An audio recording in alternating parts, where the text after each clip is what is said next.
Good morning everyone. Current affairs की series में 9th of March पे पहुंच चुके। This is brief introduction about me. My name is Prince Luthra, all India rank 577 from UPSC CSE 2014 batch. आपका कोई भी doubt होता है तो आप @prince_लूथरा पे मुझसे पूछ सकते हैं टेलीग्राम चैनल के ऊपर, और टेलीग्राम के ऊपर you can ask directly your prelims mains और इंटरव्यू रिलेटेड डाउट्स। चलिए आज के टॉपिक्स देख लेते हैं जो हम डिस्कस करने वाले हैं। तो 10 एरियाज को हम कवर करेंगे, जिसके अंदर हम एक पर्सनैलिटी रिलेटेड क्वेश्चन जो है बीजू पटनायक जी के ऊपर यहाँ पे पूछने वाले हैं। Government e marketplace GeM के बारे में एक क्वेश्चन रहने वाला है। RuPay soft POS point of sale जो है रूपे का इससे एसोसिएट करता है, रिसेंटली लॉन्च किया गया, इसको देखेंगे। फूड वेस्ट इंडेक्स के बारे में एक क्वेश्चन रहेगा। Then Asola Bhatti wild life sanctuary जो है ज्योग्राफी रिलेटेड एक क्वेश्चन है, न्यूज में था। पेंच टाइगर रिजर्व के बारे में जानेंगे। Then QS world university ranking को डिस्कस करते हुए ईज ऑफ लिविंग इंडेक्स पे आएंगे। बॉर्डर रोड ऑर्गेनाइजेशन को डिस्कस करते हुए हम रिवर्स एंड सिटीज को लेकर भी एक क्वेश्चन डिस्कस करने वाले हैं। चलते हैं आज के फर्स्ट क्वेश्चन के ऊपर। फर्स्ट क्वेश्चन हमारा पर्सनैलिटी को लेकर है। बीजू पटनायक जी के ऊपर क्वेश्चन है, पूछा कि बीजू पटनायक जी को लेकर बताएं कौन सी स्टेटमेंट आपकी इनकरेक्ट है, कौन सा कथन आपका यहां पर गलत है। चलिए, तो Biju Patnaik was awarded the highest Indonesian national award Bintang Jasa Utama. तो उनको एक इंडोनेशियन अवार्ड जो है कहते हैं हाईएस्ट इंडोनेशियन नेशनल अवार्ड है, वो भी दिया जा चुका है। He joined the quit India movement under the guidance of Mahatma Gandhi to make India free. तो QIM जो भारत छोड़ो आंदोलन था उसको भी उनके द्वारा ज्वाइन किया गया था, क्विट इंडिया मूवमेंट को उनके द्वारा ज्वाइन किया गया था। He also became the first chief minister of Orissa. Orissa के पहले चीफ मिनिस्टर भी वो बने थे। अभी रिसेंटली जो बर्थ एनिवर्सरी थी बीजू पटनायक जी की, उसे सेलिब्रेट किया गया अभी 2 दिन पहले ही, and therefore he is remembered. तो दोबारा से उनको याद किया गया। और आप जानते हैं कि पुरानी पर्सनैलिटीज के ऊपर क्वेश्चन पूछे जाएंगे और अपकमिंग एग्जाम के अंदर भी काफी इंपॉर्टेंट हो जाता है। सोचिए इसके आंसर के बारे में, then we will discuss about it. चलिए, तो बीजू पटनायक जी को याद किया जाता है 5th ऑफ मार्च को, उनकी बर्थ एनिवर्सरी होती है। अभी कुछ दिन पहले हमने सेलिब्रेट करी और उसके बाद काफी सारे आर्टिकल्स न्यूज में डेली बेसिस पे उनकी पर्सनैलिटी को लेकर आ रहे हैं, तो एग्जाम में क्वेश्चन बन सकता है। He is remembered as a freedom fighter. Freedom fighter के तौर पर उनको याद रखा जाता है। He was an Indian politician and aviator and a businessman. तो काफी सारे रोल्स उन्होंने अपनी लाइफ में निभाए हैं, एंड उनकी ब्रेवरी के लिए उनको ऑनररी सिटीजनशिप इन इंडिया और साथ ही साथ जो अवार्ड है वो भी दिया गया था। He was also awarded the Bhumiputra, the highest Indonesian award rarely granted to a foreigner. In 1996 Biju Patnaik ji को highest Indonesian national award Bintang Jasa Utama जो है वो भी दिया गया था। ठीक है, तो यहाँ पे दोनों स्टेटमेंट्स, बेसिकली पहली स्टेटमेंट आपकी ठीक हो जाती है और दोनों अवार्ड भूमिपुत्रा का हो, बीजू पटनायक जी को दिया गया था। इंडोनेशिया का बिंतांग जासा उत्मा हो, वो भी उनको दिया गया था। Biju Patnaik started his career as a freedom fighter in 1942। 1942 में उन्होंने अपना career as a freedom fighter start किया था। उन्होंने क्विट इंडिया मूवमेंट को महात्मा गांधी की गाइडेंस के अंदर ज्वाइन किया था और अंग्रेजों को भारत छोड़ो आंदोलन के अंदर काफी टक्कर भी दी थी। यहां पे सेकंड स्टेटमेंट जो है वो भी आपकी करेक्ट हो जाती है। तीसरी स्टेटमेंट के बारे में बात करें, so he was not the first. क्या मुझे बता सकते हैं कि वो कितने नंबर के सीएम थे? क्योंकि first chief minister of Orissa जो थे उनका नाम था Hare Krishna Mehta. Hare Krishna Mehta was the first chief minister. But अगर हम बीजू पटनायक जी की बात करें तो आप बताएं, was he ever became the chief minister of Orissa, या फिर अगर बने थे तो कौन से नंबर के थे, ये भी मुझे बताइएगा। वह 2 बार चीफ मिनिस्टर रह चुके थे उड़ीसा के। तो यहां पे थर्ड जो स्टेटमेंट है वो आपकी इनकरेक्ट हो जाती है। सो आंसर क्या होगा, आपको इनकरेक्ट ही बतानी थी यहां पे। ठीक है, so answer will be B. ध्यान रखिएगा, पर्सनैलिटी रिलेटेड क्वेश्चन पूछे जा सकते हैं एग्जाम के अंदर। चलते हैं हम अपने नेक्स्ट क्वेश्चन के ऊपर। नेक्स्ट क्वेश्चन जो है जेम को लेकर है, गवर्नमेंट ई मार्केट प्लेस। मैंने यहां पे आपको अपने एक्सपीरियंस से भी बताया कि once you get the posting, किसी भी सर्विस में आप जाएंगे, किसी भी डिपार्टमेंट में आपकी पोस्टिंग होती है, किसी भी मिनिस्ट्रीज में आपकी पोस्टिंग होती है, वहां पे जेम का इस्तेमाल करना पड़ेगा। जेम क्या है? ये Amazon है गवर्नमेंट ऑफ इंडिया का। गवर्नमेंट ऑफ इंडिया जैसे आपके लिए Amazon है, आप फ्लिपकार्ट Amazon को यूज करते हैं अपने प्रोडक्ट्स को परचेज करने के लिए, this is the Amazon of government of India. तो किसी भी डिपार्टमेंट में आप गवर्नमेंट ऑफ इंडिया की आपकी पोस्टिंग होती है, जेम की ट्रेनिंग भी आपको दी जाएगी और जेम को आपको यूज भी करना पड़ेगा। Now let me first check out the question, उसके बाद कुछ और चीजें इसके बारे में जानेंगे। The platform was launched by finance ministry. इसे फाइनेंस मिनिस्ट्री के द्वारा लॉन्च किया गया है जेम को। सबसे पहले अंडरलाइन करिए जो टॉपिक है आपका, उसके बाद पूछा क्या गया, करेक्ट पूछा गया, उसको आप सर्कल में डालें। सेकंड स्टेटमेंट कहती है it's a paperless, contactless and cashless online market place. तो एक ऑनलाइन मार्केट प्लेस है जो कि पेपरलेस है, कॉन्टैक्टलेस है एंड कैशलेस है। सोचिए इसके बारे में, आपको करेक्ट स्टेटमेंट बतानी है, फिर हम डिस्कस करेंगे इसके बारे में और कुछ और इंपॉर्टेंट चीजें भी जानने की कोशिश करेंगे। चलिए डिस्कस करते हैं। तो अभी रिसेंटली आपने देखा होगा Indian medicine pharmaceutical corporation limited, इसने government e market place portal जो है उसके साथ एक लिंकेज किया है। तो यहां पे एक डील करी गई है जेम और आईएमपीसीएल के बीच में कि जो आईएमपीसीएल की मेडिसिन होंगी वो अब जेम पोर्टल के ऊपर सेल करी जाएंगी। इसकी अराउंड 311 ऐसे प्रोडक्ट्स हैं जो कि अब जेम के ऊपर बेचे जाएंगे। काफी सारे गवर्नमेंट हॉस्पिटल्स हैं, उनको जो अब एक्विजिशन करनी होगी मेडिसिन की वो आईएमपीसीएल के थ्रू करी जा सकती है। ये हमारी न्यूज थी। अब आते हैं अपने क्वेश्चन के ऊपर वापस कि क्या क्या चीजें यहां पे। सबसे पहले तो मैंने आपको हिंट दे दिया था, this is the Amazon of government of India, therefore yes it is a paperless, contactless and cashless online market place, जहां से बताएं क्या प्रोडक्ट मिलते हैं यहां पे या फिर सर्विसेज भी मिलती हैं। बताएं दोनों में से क्या हो सकता है। So answer is product services, दोनों चीजें ही आप यहां से एक्वायर कर सकते हैं। और इससे जो ट्रांसपेरेंसी है वो काफी ज्यादा आई है। कल जो हमारा लेक्चर था 6 बजे टेक्स्ट बुक के ऊपर, वहां पे हमने डिस्कशन इसको काफी अच्छे से किया था। मैंने आपको अपने एक्सपीरियंसेस भी बताए थे कि जब जेम को मैंने यूज किया था और कुछ चीजें एक्वायर करी थी तो क्या पूरा प्रोसेस रहता है इसका, और आप लोगों को भी उसकी ट्रेनिंग भी मिलेगी और आप लोग भी उस चीज को अप्लाई करना शुरू करेंगे। और इसके फायदे क्या है वो भी मैंने आपको बताया था कि ट्रांसपेरेंसी पूरे सिस्टम में आ जाती है। पहले क्या होता था, पहले जो सिविल सर्वेंट्स होते थे या जो ऑफिसर्स होते थे वो अपनी मर्जी के लोगों को कॉन्ट्रैक्ट दे दिया करते थे फॉर देयर अल्टीरियर मोटिव्स। लेकिन जब से जेम आया है, ना ही कॉन्ट्रैक्ट देने वाले को पता होता है ना ही लेने वाले को पता है इनिशियल स्टेजेस के ऊपर कि किसको जा रहा है। We just give the requirements कि हमें इस चीज की रिक्वायरमेंट है और सिस्टम अपने आप सिलेक्ट करता है कि कौन उस रिक्वायरमेंट को फुलफिल कर रहा है। ठीक है, there are certain loopholes, अभी भी इसके अंदर लूप होल्स हैं जो अब जब आप सिस्टम को यूज करना शुरू करेंगे तो आपको ज्यादा पता चलेंगे। द प्लेटफॉर्म क्या, इसको फाइनेंस मिनिस्ट्री के द्वारा लॉन्च किया गया। It is an online platform for the public procurement, जिसे 2016 में लॉन्च किया गया था। ठीक है, the platform was launched by ministry of commerce and industry and not bye finance ministry. ठीक है, तो यहां पे पहली जो स्टेटमेंट है वो आपकी इनकरेक्ट हो जाती है। आंसर क्या होगा, B will be your correct answer. चलिए, अगर आप चाहते हैं जिम के बारे में मैं आपको और बताऊं बिकॉज ये प्रैक्टिकल रहेगा आगे के लिए, तो आप मुझे बता सकते हैं। I just make a separate video on gym ताकि आपको इसके बारे में और भी ज्यादा जानकारी मिल जाए। चलिए चलते हैं नेक्स्ट क्वेश्चन के ऊपर। Consider the following statement about the RuPay Soft POS system recently seen in the news. So question number 3 जो है काफी इंटरेस्टिंग है, रूपे को लेकर है। पूछा गया बताएं इसको लेकर करेक्ट स्टेटमेंट कौन सी है। पहली स्टेटमेंट कहती है RBI has announced to launch the RuPay soft POS for millions of Indian merchants. तो आरबीआई ने अनाउंस किया कि रूपे सॉफ्ट पोज जो है उसको लॉन्च किया जा रहा है। The merchants will be able to accept the contactless payment of up to 5,000 by simple tap and pay mechanism using their smartphones. तो स्मार्टफोन्स का इस्तेमाल करते हुए जो मर्चेंट्स हैं वो 5,000 रुपए तक का जो पेमेंट होगा कॉन्टैक्टलेस तरीके से मोबाइल फोन को यूज करते हुए कर पाएंगे, ले पाएंगे बेसिकली। सोचिए फिर करते हैं डिस्कशन। चलिए, सो आई होप आपने न्यूज़पेपर में इसके बारे में जरूर पढ़ा होगा। National payment corporation of India that is NPCI in association with SBI payments, उन्होंने अनाउंस किया है कि रूपे सॉफ्ट पोज जो है for millions of Indian merchants. देखिए अगर आप देखेंगे ध्यान से, चाहे वो पेटीएम हो, आपका यहाँ पे रूपे के साथ साथ एनपीसीआई जुड़ा हुआ है, गूगल पे हो, ये काफी सारे लोग अब कोशिश करें कि मर्चेंट्स को एक ऐसी एप्लीकेशन या फिर कुछ और फैसिलिटेशन प्रोवाइड किया जाए ताकि 1 to 2% का जो मार्जिन होता है वो उनको भी मिल सके। हालांकि यहां पर एनपीसीआई के केस में ऐसा नहीं रखा गया कुछ, लेकिन मर्चेंट को फैसिलिटेट करने की कोशिश करी जा रही है कि किस तरीके से उनके लिए एप्लीकेशंस को डेवलप किया जा सकता है। यहां पर भी आपका एनएफसी जो टेक्नोलॉजी होती है, नियर फील्ड कम्युनिकेशन, उसका इस्तेमाल करते हुए जो मर्चेंट्स हैं वो अपने मोबाइल फोन को यूज करते हुए पेमेंट्स को एक्सेप्ट कर पाएंगे। ये फैसिलिटी जो है वो एनपीसीआई और एसबीआई जो है वो देने जा रहे हैं और ये अनाउंसमेंट भी उन्हीं के द्वारा करी गई है, ना कि आरबीआई के द्वारा। हेंस पहली स्टेटमेंट आपकी इनकरेक्ट हो जाती है। बट यस, ये जो लिमिट दे रखी है कॉन्टैक्टलेस पेमेंट जो है वो करी जाएगी। तो कॉन्टैक्टलेस पेमेंट 5,000 तक की सिंपल तरीके से simple tap of a button ये कर दी जाएगी। सेकंड स्टेटमेंट आपकी ठीक हो जाती है। तो आंसर क्या होगा, आपको यहां पे करेक्ट ही बताना था, इनकरेक्ट नहीं बताना था। So B will be your correct answer. चलिए चलते हैं नेक्स्ट क्वेश्चन के ऊपर। नेक्स्ट क्वेश्चन है food waste index report 2021 seen in the news is released by. तो फूड वेस्ट इंडेक्स जो है ये रिपोर्ट किसके द्वारा रिलीज करी गई है ये नाम आपको बताना है। इस रिपोर्ट के अंदर क्या है, न्यूज क्या थी वो भी डिस्कस करेंगे। But first give me the answers. क्या ये यूएनईपी के द्वारा लाई गई, यूएनडीपी के द्वारा, फूड एंड एग्रीकल्चर ऑर्गेनाइजेशन या FSSAI food safety standard authority of India के द्वारा इसे लाया गया है? सोचिए।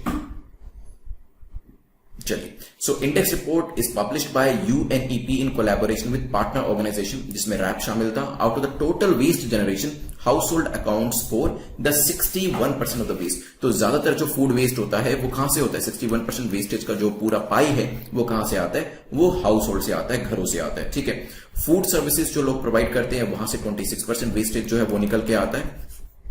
ठीक है। सो वो भी अपने आप में काफी बड़ा नंबर है। रिटेल अकाउंट्स जो है, रिटेल जो आपकी शॉप्स होती हैं जो फूड प्रोवाइड करते हैं, 13% रिस्पॉन्सिबिलिटी उनकी होती है फूड वेस्टेज के लिए, और 17% टोटल ग्लोबल फूड प्रोडक्शन जो है वो यहां पर वेस्ट हो जाता है, जो अपने आप में काफी बड़ा नंबर है। ठीक है, तो इंडेक्स कौन लेके आता है? United Nation Environment Programme. A is the correct answer. और ये चीज इंपॉर्टेंट हो जाती है, एग्जाम में पूछी जा सकती है। और सबसे बड़ा नंबर जो है हाउस होल्ड से आते हैं, ये भी ध्यान रखिएगा। UNEP that is United Nation Environment Programme जो है उसने अभी recently food waste index report 2021 को पब्लिश किया है। And as per the UNEP report estimated कि 931 मिलियन टन जो खाना है, फूड है, वो वेस्ट हुआ था अक्रॉस द वर्ल्ड 2019 के अंदर। ठीक है, द एजेंसी इसने और भी चीजें हाईलाइट करी है, that amount of wasted food can circle the earth 7 times. तो इतना ज्यादा फूड था, इतना ज्यादा खाना वेस्ट किया गया कि अगर हम उसे पूरी सर्कल को, पूरी बेसिकली अर्थ को सर्कल करने की कोशिश करते तो वो 7 सर्कल्स जो थे वो क्रिएट करे जा सकते थे। इतना ज्यादा खाना जो है वो वेस्ट किया गया। ये जो रिलेटिव स्टेटमेंट्स दी जाती है ना, ये जो रिलेशन बनाया जाता है कि इतना खाना वेस्ट किया गया कि यहां से चांद पर जाया जा सकता है, वापिस आया जा सकता है, या फिर अर्थ को 7 बार सर्कल किया जा सकता है, ये इसलिए बताया जाता है ताकि आप इंटेंसिटी समझ सके, इस चीज की जो इंपॉर्टेंस है वो समझ सके, सिग्निफिकेंस समझ सके कि कितना ज्यादा खाना वेस्ट किया गया। क्योंकि कई बार 931 मिलियन टन से हमें नहीं समझ में आता कितना खाना वेस्ट किया गया, लेकिन जब हम ये कहते हैं इतना ज्यादा खाना वेस्ट किया गया कि अगर हम उसे सर्कल बनाना शुरू करें तो पूरी जो अर्थ हमारी, जो पृथ्वी है, उसके 7 चक्कर लगाए जा सकते हैं। तो वो समझाने में थोड़ा सा हेल्प मिलता है। दैट्स वाई ये स्टेटमेंट्स यूज किया जाता है। और ये चीज मैं आपको इसलिए बता रहा हूं क्योंकि मेंस के अंदर भी आप इसी तरीके की स्टेटमेंट्स जब लिखेंगे मेंस के आंसर के अंदर, तो बहुत अच्छा इंपैक्ट आपके आंसर का पड़ेगा। चलिए, तो ए इज द करेक्ट आंसर। चलते हैं नेक्स्ट क्वेश्चन के ऊपर। Next question is question number 5, जो कि Asola Bhatti wild life century को लेकर है, पूछा गया। इसको लेकर 2 स्टेटमेंट्स दिए, आप बताएं कौन सी स्टेटमेंट आपकी करेक्ट है। पहली कहती है it is located at the border of Delhi and Haryana. Delhi Haryana के बॉर्डर के ऊपर ये वाइल्ड लाइफ सेंचुरी लोकेट करती है। This sanctuary is a part of Aravalli ranges. Aravalli hill range का भी ये पार्ट है। सोचे, फिर करते हैं डिस्कशन। चलिए, रिसेंटली ये न्यूज में थी, क्यों? क्योंकि सुप्रीम कोर्ट ने मैंडेट किया है रिच मैनेजमेंट बोर्ड, और डिसाइड किया है बेसिकली कि ridge management board has decided to constitute an expert committee to look into the proposal of dumping inert non reactive waste in the mines of Asola Bhatti wild life sanctuary Delhi. तो ये जो चीज थी news में थी, तो यहां पे बेसिकली जो पैनल बनाया गया वो इसलिए बनाया गया कि जो नॉन रिएक्टिव वेस्ट है, जो इनर्ट वेस्ट है, इसमें बताया जा रहा है कि इसमें कुछ सॉइल भी रहने वाली है, कुछ और वेस्टेज मटेरियल भी रहने वाला है। क्या उसको बेसिकली सारा का सारा मटेरियल नॉन केमिकली एक्टिव रहेगा, ये चीज ध्यान रखिएगा। तो ये बताया गया कि क्या उसको जो माइंस है, यहाँ पे जो आपका ये वाइल्ड लाइफ सेंचुरी है, इसकी जो माइंस है, वेस्ट, वहां पे इसे डंप किया जा सकता है या नहीं किया जा सकता है। इसके ऊपर पैनल जो बिठाया गया। अभी इसकी जो वर्डिक्ट है वो आएगी, लेकिन आपको लोकेशन जो है वो पता होनी चाहिए। एग्जाम के अंदर लोकेशन आपसे पूछी जा सकती है। तो yes, it is on the border of Delhi Haryana. पहली स्टेटमेंट आपकी करेक्ट हो जाती है। एंड यस, ये सेंचुरी जो है अरावली रेंजेस का पार्ट है। तो दोनों स्टेटमेंट ठीक होने की वजह से आंसर आपका हो जाएगा सी। एक बार लोकेशन यहां पर भी देख लीजिए। So this was the infographic. तो असोला वाइल्ड लाइफ सेंचुरी जो इसके बारे में जान लीजिए। सो 32 स्क्वायर किलोमीटर में फैली हुई है और ये अरावली रेंज पे फॉल करती है। यहाँ पे आप देखेंगे सरिस्का से लेकर राजस्थान में जो है it passes through Mewat, Gurgaon, Faridabad, Haryana तक आती है। इको सेंसिटिव जोन है। The union government is notified an area of up to 1 kilometre around the boundary of the sanctuary in Faridabad and Gurgaon region में जो फॉल करता है एज इको सेंसिटिव जोन। तो ये अपने आप में काफी इंपॉर्टेंट बात है। इसी चीज को ध्यान में रखते हुए वर्डिक्ट दी जाएगी। Villages in eco sensitive zone, तो यहाँ पे आपका लकातबूर आता है, देन पाली है, मांगर है, ये विलेजेस के नाम है जो कि एग्जाम में नहीं पूछे जाएंगे। अब यहां पे बात क्या हो रही है देख लेते हैं एक बार। 3 चीजों की बात करी गई है कि कौन कौन सी एक्टिविटीज बैन करी गई है, कौन कौन सी एक्टिविटीज रेगुलेटेड है जो कि एक लिमिटेड अमाउंट में करी जा सकती है, कौन कौन सी एक्टिविटी अलाउ है। तो इस एरिया के अंदर रेन वाटर हार्वेस्टिंग आप कर सकते हैं, ऑर्गेनिक फार्मिंग कर सकते हैं, कॉटेज इंडस्ट्री आ सकती है, रिन्यूएबल एनर्जी एंड फ्यूल से रिलेटेड काम कर सकते हैं, एग्री फॉरेस्ट्री का काम कर सकते हैं, इको फ्रेंडली ट्रांसपोर्ट यहाँ पे ई मोबिलिटी वाला लाया जा सकता है। क्या चीजें लिमिटेड करी जा सकती है यहाँ पे, अच्छे तरीके से, बहुत ज्यादा नहीं करी जा सकती, एक लिमिट में ही करी जा सकती है। Hotels and resorts, construction, small scale non polluting industry यहां आ सकती है, लेकिन काफी कम मात्रा में। ट्रीज को गिराया जा सकता है, लेकिन अगेन रेगुलेटेड वे में। सिविक इंफ्रास्ट्रक्चर क्रिएट किया जा सकता है रेगुलेटेड वे में। Commercial and extraction of water किया जा सकता है। क्या चीजें पूरी तरीके से बैंड है। कमर्शियल माइनिंग यहां पे नहीं की जा सकती, स्टोन क्वेरिंग नहीं करी जा सकती, क्रशिंग यूनिट्स यहां पे नहीं लगाई जा सकती, पॉल्यूटिंग इंडस्ट्री यहां पे नहीं लगाई जा सकती, डिस्चार्ज ऑफ अनट्रीटेड एफ्लुएंट जो है वो यहां पे नहीं किया जा सकता, saw mills and brick lines जो है वो भी यहां पर नहीं लाई जा सकती। ठीक है, तो काफी सेंसिटिव एरिया है और आप देख सकते हैं यहाँ पे this is on the south Delhi region में, और दिस इज द हरियाणा वाला पार्ट जो शेडेड आपको दिख रहा है फरीदाबाद में फॉल करता है, तो आपसे एग्जाम में लोकेशन भी पूछी जा सकती है। पूरी न्यूज मैंने आपको यहाँ पे बता दी। क्वेश्चन नंबर 6 पे जाने से पहले crack UPSC exam in 100 days की सीरीज एंड 200 डेज की सीरीज के बारे में आपको बताऊंगा। You can enrol in any of these 2 series.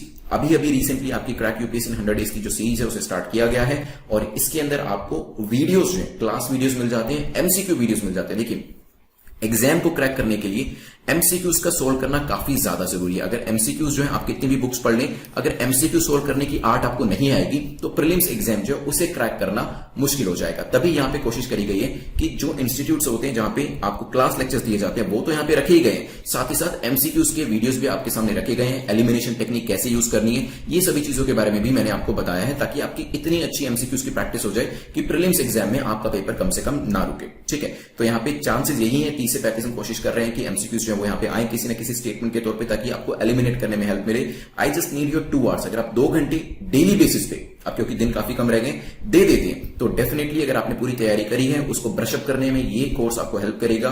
अगर तैयारी नहीं करी है तो जो मोस्ट इंपॉर्टेंट टॉपिक्स हैं वो आप यहाँ पे 2 घंटे डेली देके उसको कंप्लीट कर सकते हैं। सो अगर आप 3 से 4 घंटे दे पाए तो क्रैक यूपीएससी इन 200 डेज की सीरीज को exam.netmock.com पे एनरोल करा लीजिएगा। अगर आप 2 घंटे का टाइम दे सकते हैं, ज्यादा टाइम नहीं है, then you can go for crack UPSC exam in 100 days series to actually get a grip over your syllabus as well as the course. जो आपका कोर्स है उसके ऊपर एक कमांड लाने के लिए, ताकि आपका एग्जाम जो है उसको क्रैक करने की आपकी प्रोबेबिलिटी बढ़ जाए, उसके लिए you can enrol in this course. But enrolment काफी नहीं है, एनरोलमेंट के बाद आपको डेली 2 घंटे जो है वो देना पड़ेगा। जो आपके लेक्चर्स होते हैं, क्लास लेक्चर्स, उनको देखना पड़ेगा, क्विजेस को देखना पड़ेगा, क्विजेस को अटेम्प्ट करना पड़ेगा। बट यस, जो गाइडेंस दूंगा उसको फॉलो करेंगे, देन एग्जाम आपका डेफिनेटली हो जाएगा। चलिए चलते हैं क्वेश्चन नंबर 6 के ऊपर। और अगर आप 2022 के लिए तैयारी कर रहे हैं, so this is the programme for mission UPSC 2022, जो कि हमारा 500 दिन का पूरा प्रोग्राम है।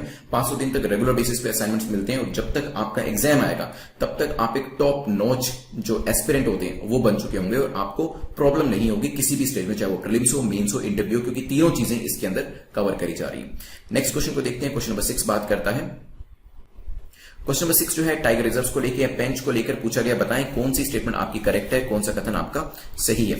It is the joint pride of both Madhya Pradesh and Maharashtra. Pench की बात करी जा रही है तो दोनों की प्राइड है, एमपी और महाराष्ट्र की हो सकता है। It was declared national park by the government of Maharashtra in 1975। 1975 में महाराष्ट्र गवर्नमेंट के द्वारा इसे नेशनल पार्क घोषित किया गया था। सोचिए, फिर करते हैं डिस्कशन।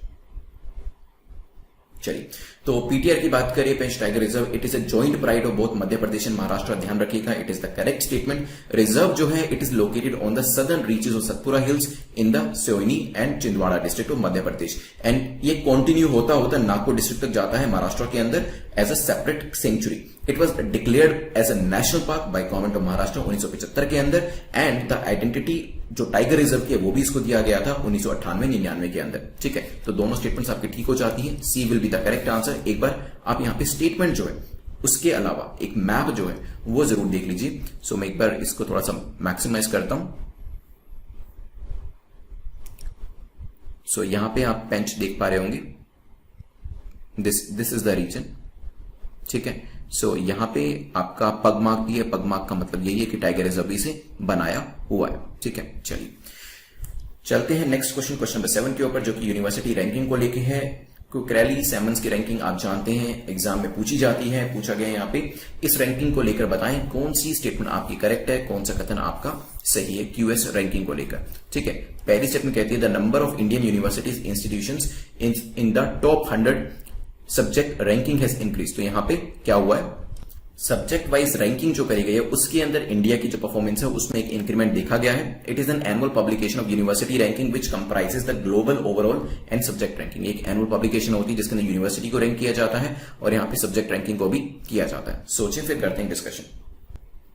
चलिए, तो यहां पे अगर बात करी जाए 25 programmes offered by higher education institution in India, उनको टॉप 100 में रैंक किया गया है in the entire world in the respective subject categories. यहां पे काफी सारे इंस्टीट्यूशंस जो हैं उनकी रैंकिंग में इंप्रूवमेंट देखा गया है according to the latest edition 11th, जो कि एडिशन है क्यूएस वर्ल्ड यूनिवर्सिटी रैंकिंग का बाय सब्जेक्ट। तो यहां पे इंडिया के जो एक इंप्रूवमेंट है वो देखने को मिला है। पहली स्टेटमेंट आपकी करेक्ट हो जाती है। अगर बात करी जाए 2021 QS global university performance comparison offered independent data on the performance of 253 programmes. तो यहाँ पे प्रोग्राम वाइज डेटा जो है वो भी निकाला गया है। 52 हायर एजुकेशन इंस्टीट्यूशंस जो है उनको भी देखा गया across 51 academic disciplines. The number of Indian universities की बात करें, इंस्टीट्यूशंस की बात करें in the top 100 subject ranking, उसमें एक इंक्रीमेंट देखा गया। पहले 8 होते थे, इस पर 12 है। क्यूएस वर्ल्ड यूनिवर्सिटी रैंकिंग के अंदर बात करी जाए, it is an annual publication, हर सालाना इसे निकाला जाता है ऑफ यूनिवर्सिटी रैंकिंग, जिसके अंदर ग्लोबल ओवरऑल रैंकिंग होती है और सब्जेक्ट रैंकिंग भी करी जाती है। ठीक है, तो दोनों स्टेटमेंट्स आपके ठीक है, आंसर तो आपका हो जाएगा सी। लेकिन यहां पे कुछ पैरामीटर्स हैं जिसको हम देख लेते हैं, क्या क्या पैरामीटर्स इसको कैलकुलेट करने के लिए कंसीडर करे जाते हैं, क्योंकि एग्जाम के अंदर रैंकिंग के अलावा आपसे पैरामीटर्स जो है वो भी पूछे जा सकते हैं। तो सबसे पहला जो पैरामीटर है वो तो है एकेडमिक रेप्यूटेशन। एकेडमिक रेप्यूटेशन को 40% की वेटेज यहां पर दी गई है। देन आता है एम्प्लॉयर रेप्यूटेशन। एम्प्लॉयर रेप्यूटेशन 10% की यहां पे रैंकिंग आती है कि यहां के जो पढ़े हुए बच्चे होते हैं उनको एम्प्लॉय कौन करता है। देन आता है फैकल्टी स्टूडेंट रेशियो। ठीक है, फैकल्टी स्टूडेंट रेशियो को 20% का वेटेज दिया जाता है। देन आता है साइटेशंस पर फैकल्टी। ठीक है, इससे फैकल्टी की क्वालिटी पता चलती है, 20% रहता है इसके अंदर।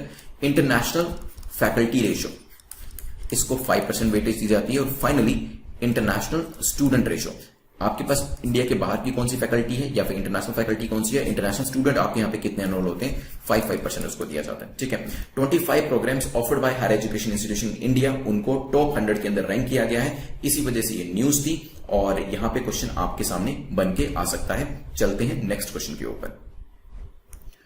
नेक्स्ट क्वेश्चन देख लेते हैं एक बार। क्वेश्चन नंबर 8 जो है ईज ऑफ लिविंग इंडेक्स को लेकर है, पूछा गया ईज ऑफ लिविंग इंडेक्स को लेकर बताएं कौन सी स्टेटमेंट आपकी करेक्ट है, कौन सा कथन आपका सही है। दो स्टेटमेंट्स दे रखे हैं। पहली कहती है it aims to measure the well being of Indian citizen in 111 cities across the pillars of quality of life, economic ability and sustainability. It was recently release by NITI Aayog. NITI Aayog के द्वारा इसे रिसेंटली रिलीज किया गया है। आपको बताना है कौन सी स्टेटमेंट करेक्ट है, कौन सा कथन आपका सही है। सोचिए, फिर करते हैं डिस्कशन EOLI के बारे में। चलिए, तो अभी ईज ऑफ लिविंग इंडेक्स 2020 का जो था उसे रिलीज किया गया था, न्यूज में था ये। इसे रिलीज किया गया ministry of housing and urban affair के द्वारा। ठीक है, तो यहां पे ये तो स्टेटमेंट आपकी सेकंड वाली इनकरेक्ट हो जाती है। बट यस, अगर हम बात करें EOLI, ease of living index की, इससे मेजर किया जाता है wellbeing of Indian citizen. 111 cities के अंदर लाया गया है। Across the pillar of quality of life कैसी है, वहां पे इकोनॉमिक अपॉर्चुनिटीज कैसी है, इकोनॉमिक एबिलिटी कैसी है, सस्टेनेबिलिटी कैसी है, इसके अंदर टॉप किस किस सिटी ने किया है वो मैं पढ़ा चुका हूं आपको। इसी वजह से कॉमेंट सेक्शन में आपको आंसर करिएगा। EOLI 2020 has also added citizen perception survey, CPS। CPS के अंदर भी नंबर 1 सिटी कौन सी है वो भी आप कमेंट सेक्शन में लिखिएगा, क्योंकि ये भी मैं आपको पढ़ा चुका हूं। 30% वेटेज जो है सिटीजन परसेप्शन को दिया जाता है कि लोग क्या सोचते हैं। आपने तो किसी जो सिटी थी उसको रैंक 1 बना दिया, लेकिन क्या लोगों का भी ये सोचना है? आपने तो कह दिया कि यहां पे सारी फैसिलिटीज प्रोवाइड करी जाती है, लेकिन क्या लोगों को फैसिलिटीज मिलती भी है कि नहीं? तो इसलिए सिटीजन परसेप्शन इंडेक्स जो है, सर्वे जो है वो भी कराया गया और उसको 30% वेट दिया गया।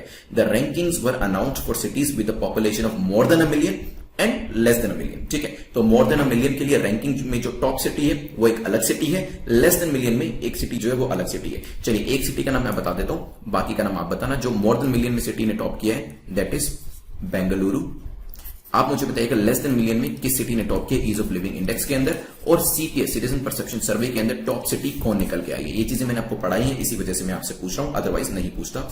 तो यहां पे ध्यान रखिएगा। चलते हैं हम अपने नेक्स्ट क्वेश्चन के ऊपर। सो यहां पे देख सकते हैं 30% वेटेज जो है सिटीजन परसेप्शन सर्वे का है, 35% quality of life, economic ability and sustainability का है। ये चीज भी काफी इंपॉर्टेंट है, एग्जाम के अंदर पूछी जा सकती है कि बताएं हायर से लोअर ऑर्डर में लगाएं एज पर देयर वेटेज। तो सबसे ज्यादा वेटेज क्वालिटी ऑफ लाइफ का है, फिर आपका सिटीजन परसेप्शन का आता है, फिर सस्टेनेबिलिटी का आता है, देन इकोनॉमिक एबिलिटी का आता है। चलिए, इसके सब फैक्टर्स जो है थोड़ा पूछा जाना मुश्किल है, लेकिन ये आप नोट डाउन करके रखेंगे तो मेंस में आपको आंसर लिखने में हेल्प करेंगे। आज के 9th क्वेश्चन पे चलते हैं, जो कि बॉर्डर रोड ऑर्गेनाइजेशन को लेकर है। BRO को लेकर पूछा, बताएं करेक्ट स्टेटमेंट कौन सी। The organisation is fully funded by ministry of defence. MOD इसे फुल्ली फंड करती हो सकता है। Then border road development board is headed by defence minister. जो बॉर्डर रोड डेवलपमेंट बोर्ड है इसे डिफेंस मिनिस्टर हेड करते हैं। Border road organisation also develop project in foreign countries. Foreign countries के अंदर भी जो प्रोजेक्ट्स होते हैं उनको भी ये डेवलप करने में हेल्प करती है। सोचिए, फिर करते हैं डिस्कशन। चलिए, तो ब्रो जो है बॉर्डर रोड ऑर्गेनाइजेशन, ये अभी एक बेली नाम का जो ब्रिज है 200 फीट का उत्तराखंड चमोली में बना रही है और काफी न्यूज में था पिछले कुछ दिनों से, तो उसी वजह से बॉर्डर रोड ऑर्गेनाइजेशन भी न्यूज में थी। बात करी जाए तो ये सिर्फ इंडिया में नहीं, आप जानते हैं ऐसे काफी इंपॉर्टेंट एलएसी एलओसी के आसपास के एरियाज जहां पे रोड कंस्ट्रक्शन काफी इंपॉर्टेंट होता है, ऑल वेदर रोड वहां पे बनाई जाती है, उसमें बीआरओ का काफी इंपॉर्टेंट रोल रहता है। इसमें इंफ्रास्ट्रक्चर ऑपरेशन चलाना 19 से ज्यादा स्टेट्स के अंदर, यूटीज के अंदर ये भी इसका काम रहता है। इवन नेबरिंग कंट्रीज जो है अफगानिस्तान, भूटान, म्यांमार, तजिकिस्तान, श्रीलंका, वहां पर भी इसके द्वारा काम किए गए। So border road organisation also develop projects in foreign countries, अगर जरूरत पड़ती है तो ये भी किया जाता है। बॉर्डर रोड डेवलपमेंट बोर्ड जो होते हैं, इसके जो चेयरमैन होते हैं वो कौन होते हैं, इसके हेड जो होते हैं वो प्राइम मिनिस्टर होते हैं, और इसके साथ साथ इसमें डेप्यूटी चेयरमैन जो होते हैं वो डिफेंस मिनिस्टर होते हैं। ठीक है, तो ध्यान रखिएगा, फर्स्ट के साथ साथ आपकी जो सेकंड स्टेटमेंट जो है ये आपकी इनकरेक्ट हो जाती है, क्योंकि डिफेंस मिनिस्टर्स को हेड नहीं करते हैं, प्राइम मिनिस्टर करते हैं। ऑर्गेनाइजेशन क्या फुल्ली फंडेड होती है मिनिस्टर ऑफ डिफेंस के द्वारा। देखिए यहां पर कनेक्टिविटी को बूस्ट करने के लिए ब्रो जो है इसका रोल काफी कॉन्स्पिक्यूअस हो जाता है, मिनिस्ट्री ऑफ डिफेंस के अंडर आती है। Earlier it received funds from ministry of surface transport under the ministry of road transport and highway. BRO consist of border roads wing under the ministry of defence and the general reserve engineering force. तो यहां पे इन नक्शल बात करी जाए 2015 से पूरी तरीके से मिनिस्ट्री ऑफ डिफेंस के अंदर है, तो आपकी जो पहली जो स्टेटमेंट है वो भी ठीक हो जाती है। आंसर क्या होगा, A will be your correct statement और ऑप्शन, क्योंकि आपको करेक्ट ही बताना था, यहां पे सही ही बताना था। आज के लास्ट क्वेश्चन पे चलते हैं। लेट्स सी लास्ट क्वेश्चन किसके बारे में बात करता है। सो यहाँ पे बेसिकली मैच द फॉलोइंग करना है आपको। लेफ्ट साइड पे आपको सिटीज दिए हैं, राइट साइड पे आपको रिवर दिए हैं। झांसी के सामने दिया है बेतवा, ग्वालियर के सामने दिया है चंबल, देन श्रीरंगपट्टनम के सामने दिया है आपको कृष्णा, एंड विजयवाड़ा के सामने दिया है कावेरी, अयोध्या के सामने दिया है घग्गर। सोचिए इसके बारे में, फिर करते हैं डिस्कशन। चलिए देखिए, विजयवाड़ा के सामने जो कृष्णा आनी चाहिए थी वहां पे कावेरी दे रखी है। ग्वालियर के सामने चंबल आनी चाहिए थी, वो आपको करेक्ट दिया गया है। झांसी के सामने बेतवा आनी चाहिए थी, वो भी आपको करेक्ट दिया गया है। श्रीरंगपट्टनम के सामने आनी चाहिए थी कावेरी। तो यहाँ पे विजयवाड़ा के सामने और श्रीरंगपट्टनम के सामने जो रिवर्स है उनको इंटरचेंज किया गया है, बट अयोध्या के सामने सरयू या घग्गर जो है वो आनी चाहिए थी, वो बिल्कुल करेक्ट है। तो आंसर क्या हो जाएगा, 1, 2 एंड 5। और ऑप्शन में देखेंगे तो आपको सी में दिखेगा, which is the correct answer. एक बार यहाँ पे कुछ इंपॉर्टेंट रिवर्स है वो देख लीजिए। सो यहाँ पे आपको कृष्णा दिख रही होगी, ठीक है, इसके आसपास नागार्जुन कोंडा देख सकते हैं आप, और अमरावती पीछे है। देन यहाँ पे अगर आएंगे तिरुचिरापल्ली आपको दिख रहा है, एंड यहाँ पे तांजोर भी आपको दिख रहा है। चलिए यहाँ पे मध्य प्रदेश में ऊपर चंबल देख सकते हैं, ग्वालियर वाला मुरैना, भिंड मुरैना वाला रीजन आपको दिख रहा है। देन यहाँ पे इसको मैं थोड़ा सा आपको बड़ा करके दिखाता हूं। चलिए, good morning everyone. Current affairs की सीरीज में 10th ऑफ मार्च पे पहुंच चुके हैं और आई होप आपकी तैयारी काफी अच्छी चल रही होगी। टॉपिक्स देख लेते हैं। आज हम जो डिस्कस करने वाले हैं, चाबार पोर्ट के बारे में डिस्कशन होगा, PLI scheme for telecom sector को डिस्कस करते हुए new umbrella entity for payment systems को हम जानेंगे। रेडियो लाउड क्या है इसके बारे में डिस्कशन होगा। स्वच्छ भारत मिशन को डिस्कस करते हुए 100 डे कैंपेन फॉर 100% कवरेज क्या है ये, इसको जानेंगे। ऑलिव रिडली को लेकर कुछ नई स्टेटमेंट्स हैं, वैसे हम इसके ऊपर क्वेश्चन पहले भी डिस्कस कर चुके हैं, दोबारा से न्यूज में था तो दोबारा से क्वेश्चन इसके ऊपर बनाया है। पीएमबीजेपी के बारे में जानेंगे, प्रधानमंत्री भारतीय जन औषधि परियोजना। आईएनएसटीसी भी न्यूज में था, चबार को लेकर भी, अदरवाइज भी इसके ऊपर क्वेश्चन बन सकता है, जानेंगे। मिनिस्ट्री ऑफ आयुष को यहाँ पे हम डिस्कस करेंगे। फर्स्ट क्वेश्चन को देखते हैं। Consider the following statement with reference to Chabahar port. Chabahar port को लेकर दो स्टेटमेंट्स दिए, आपको बताना है कौन सी स्टेटमेंट गलत है। ठीक है, तो यहाँ पे सबसे पहले चाबार पोर्ट को अंडरलाइन करना है। पहली स्टेटमेंट कहती है it is located on the gulf of Oman, ये गल्फ ऑफ ओमान में लोकेट करता है। Only Iran and India sign an agreement on developing Chabahar port. Chabahar port को लेकर ईरान और इंडिया कंट्रीज जो थी वो सामने आई थी और उन्होंने अग्रीमेंट को साइन किया था। सोचे, फिर करते हैं डिस्कशन। चलिए, तो इंडिया ने एक्सप्रेस करी है इट्स इंटेंट, अपनी एक इंटेंशन जाहिर करी है कि जो चाबार पोर्ट है उसे 13 नेशन, 13 कंट्रीज का जो INSTC, ठीक है, क्या है ये, international north south transport corridor, उसके अंदर यहां पर इसको शामिल करने की इंटेंशन जो है वो दिखाई है। That extends from India to Russia, India से रशिया तक जाता है। एंड ये INST जो है इसकी मेंबरशिप जो है वो वेरियस कंट्रीज को दी गई है, जिसमें अफगानिस्तान, उज्बेकिस्तान भी शामिल है। और ये बेसिकली मैरीटाइम इंडिया समिट के दौरान इसके ऊपर जो चर्चा है वो भी करी गई थी। आपको बताना है चाबार पोर्ट को लेकर कौन सी स्टेटमेंट करेक्ट है, क्या ये गल्फ ऑफ ओमान में लोकेट करता है। तो पहली जो स्टेटमेंट है वो आपकी करेक्ट हो जाती है, जो आपकी ओमान की खाड़ी है वहां पर ये स्थित है। आपको मैप के ऊपर भी मैं दिखाऊंगा इसके बारे में। Second, only Iran and India sign an agreement, तो क्या सिर्फ ईरान और इंडिया ने ये अग्रीमेंट साइन किया था। देखिए, it was a tripartite, it was a tripartite agreement. Tri का क्या मतलब होता है, 3, तो 3 पार्टीज इसके अंदर इन्वॉल्व थी। वो 3 पार्टीज कौन कौन सी थी? इसमें ईरान और इंडिया तो थे ही, साथ ही साथ अफगानिस्तान भी था। ठीक है, तो ओनली ईरान एंड भारत जो है उसकी वजह से, ओनली की वजह से ये स्टेटमेंट आपकी गलत हो जाती है। सो आंसर क्या हो जाएगा? आंसर विल बी, क्या होगा यहाँ पे आपको इनकरेक्ट बताना था, ध्यान रखिएगा। सो सिर्फ सेकंड स्टेटमेंट आपकी इनकरेक्ट है, B will be your correct answer. ध्यान से यहाँ देखिएगा, कांडला जो है, कांडला का नया नाम क्या है? गुजरात में लोकेट करता है, लेकिन इसका नया नाम आप मुझे बताइएगा। सो दिस इज आपका चवार, और यहाँ से जो आपका देलाराम रोड है उससे कनेक्ट करने की इसको बात करी जा रही थी, ताकि अफगानिस्तान के अंदर एंट्री मिल सके। क्योंकि अगर आप देखेंगे यहाँ से एंट्री जो है पाकिस्तान के थ्रू हम नहीं जाना चाह रहे हैं, तो इसी वजह से एक ऑल्टरनेटिव रूट जो है वो निकाला गया था, and this is gulf of Oman. ध्यान रखिएगा, चावार पोर्ट, अरेबियन सी, ये ग्वादार पोर्ट है पाकिस्तान की, और कराची भी यहीं पे लोकेट करता है। चलिए चलते हैं नेक्स्ट क्वेश्चन के ऊपर। Consider the following statement with respect to PLI scheme for telecom sector. Telecom sector की पीएलआई स्कीम को लेकर दो स्टेटमेंट्स आपको दिए और पूछा है बताएं करेक्ट स्टेटमेंट आपकी कौन सी है, कौन सा कथन आपका सही है।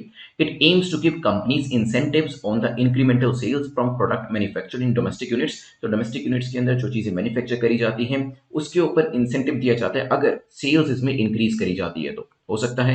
It will encourage foreign companies to set up and expand existing manufacturing units. तो फॉरेन कंपनीज को ये एनकरेज करेगा कि वो यहाँ पर आके अपनी मैन्युफैक्चरिंग यूनिट्स जो है वो लगाएं, इंडिया के अंदर आकर अपनी मैन्युफैक्चरिंग यूनिट्स को एक्सपेंड करें। सोचिए इसके बारे में, आपको करेक्ट बताना है, फिर डिस्कस करेंगे।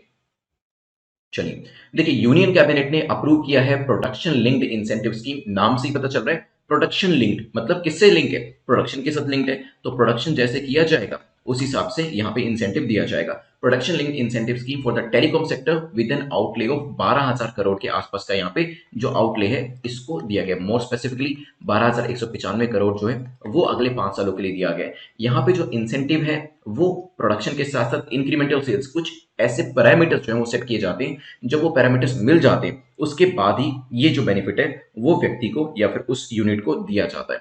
इन order to boost domestic manufacturing, तो हम आत्मनिर्भर भारत का सपना जो देख रहे हैं वो सपना हम कब कंप्लीट कर पाएंगे? वो सपना हम तभी पूरा कर पाएंगे अगर हमारे यहाँ पे मैन्युफैक्चरिंग यूनिट्स जो है चाइना से भी आगे जाके खुलती हैं। क्योंकि चाइना का जो डेवलपमेंट है, देखेंगे उसकी जो जीडीपी ग्रोथ हुई है या फिर कंट्री के अंदर जो डेवलपमेंट हुआ है, that is because of the manufacturing unit जो उसने डोमेस्टिक लेवल पे अपनी क्रिएट करी थी। ठीक है, सेंट्रल गवर्नमेंट ने मार्च 2020 मतलब आज से 1 साल पहले इस स्कीम को इंट्रोड्यूस किया, that aims to give companies की हम इंसेंटिव देंगे डोमेस्टिक यूनिट्स को जो अपनी सेल्स जो है वो इंक्रीज करेगी। तो पहली जो स्टेटमेंट आपकी है यहाँ पे करेक्ट हो जाती है।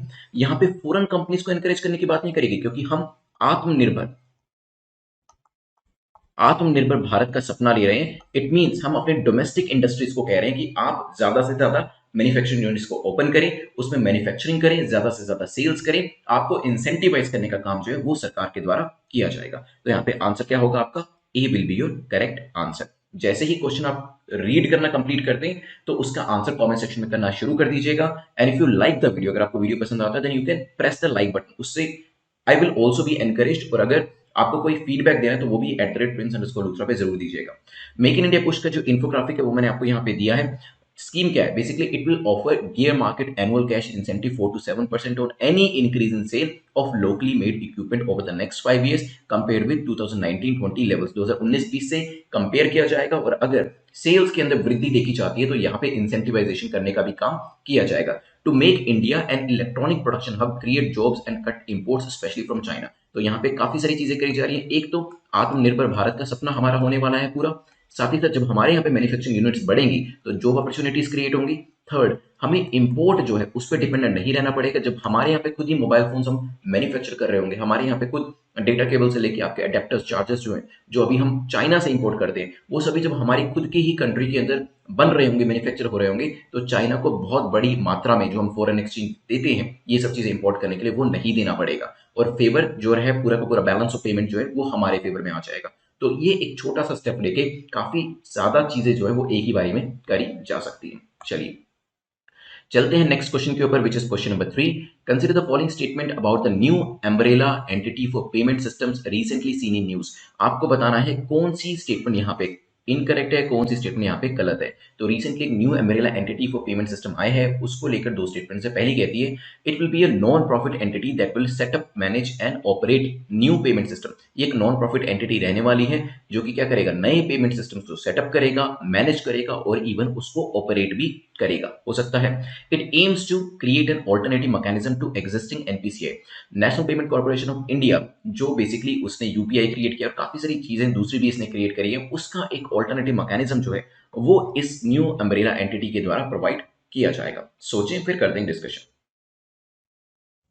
चलिए देखिए, द प्राइवेट कंपनीज उन्होंने एक इंटरेस्ट शो किया है in setting up new umbrella entity for payment system. ये आइडिया जो है आरबीआई के द्वारा फॉरवर्ड किया गया था। स्टेटमेंट 1 की बात करें तो न्यू अम्ब्रेला एंटिटी जो है ये एक नॉन प्रॉफिट एंटिटी होगी और ये जितनी भी आपकी पेमेंट सिस्टम्स होते हैं उनको मैनेज भी करेगी, पहले तो सेटअप करेगी, फिर मैनेज करेगी और फिर ऑपरेट भी करेगी, specially in the retail space. जो रिटेल सेक्टर है उसके अंदर, जैसे कि एटीएम्स हो गई, white label point of sales हो गए, आधार बेस्ड पेमेंट सिस्टम्स होते हैं या फिर रेमिटेंस सर्विसेज होती हैं, उस एरिया में इसका काम रहने वाला है। स्टेटमेंट फर्स्ट जो होगी वो तो आपकी करेक्ट होगी। सेकंड स्टेटमेंट की बात करें तो स्टेटमेंट 2 इज आल्सो करेक्ट। ये जो एम है, जो ऑब्जेक्टिव है इसका, वो है कि हमें एक ऑल्टरनेटिव मैकेनिज्म क्रिएट करना है एनपीसीआई के साथ। तो एनपीसीआई ने तो ऑलरेडी आपके पेमेंट के लिए काफी सारे सोर्सेज जो है वो यहाँ पे ओपन करके रखे हैं, लेकिन अब ये जो एनयूई बनाया जाएगा वो एनपीसीआई के ऑल्टरनेटिव में बनाया जाएगा। तो आपके पास दो ऑप्शन रहने वाले हैं आगे आने वाले टाइम में। तो आपको यहाँ पे इनकरेक्ट बताना था, तो इनकरेक्ट तो दोनों में से कोई भी नहीं है, so correct answer will B D.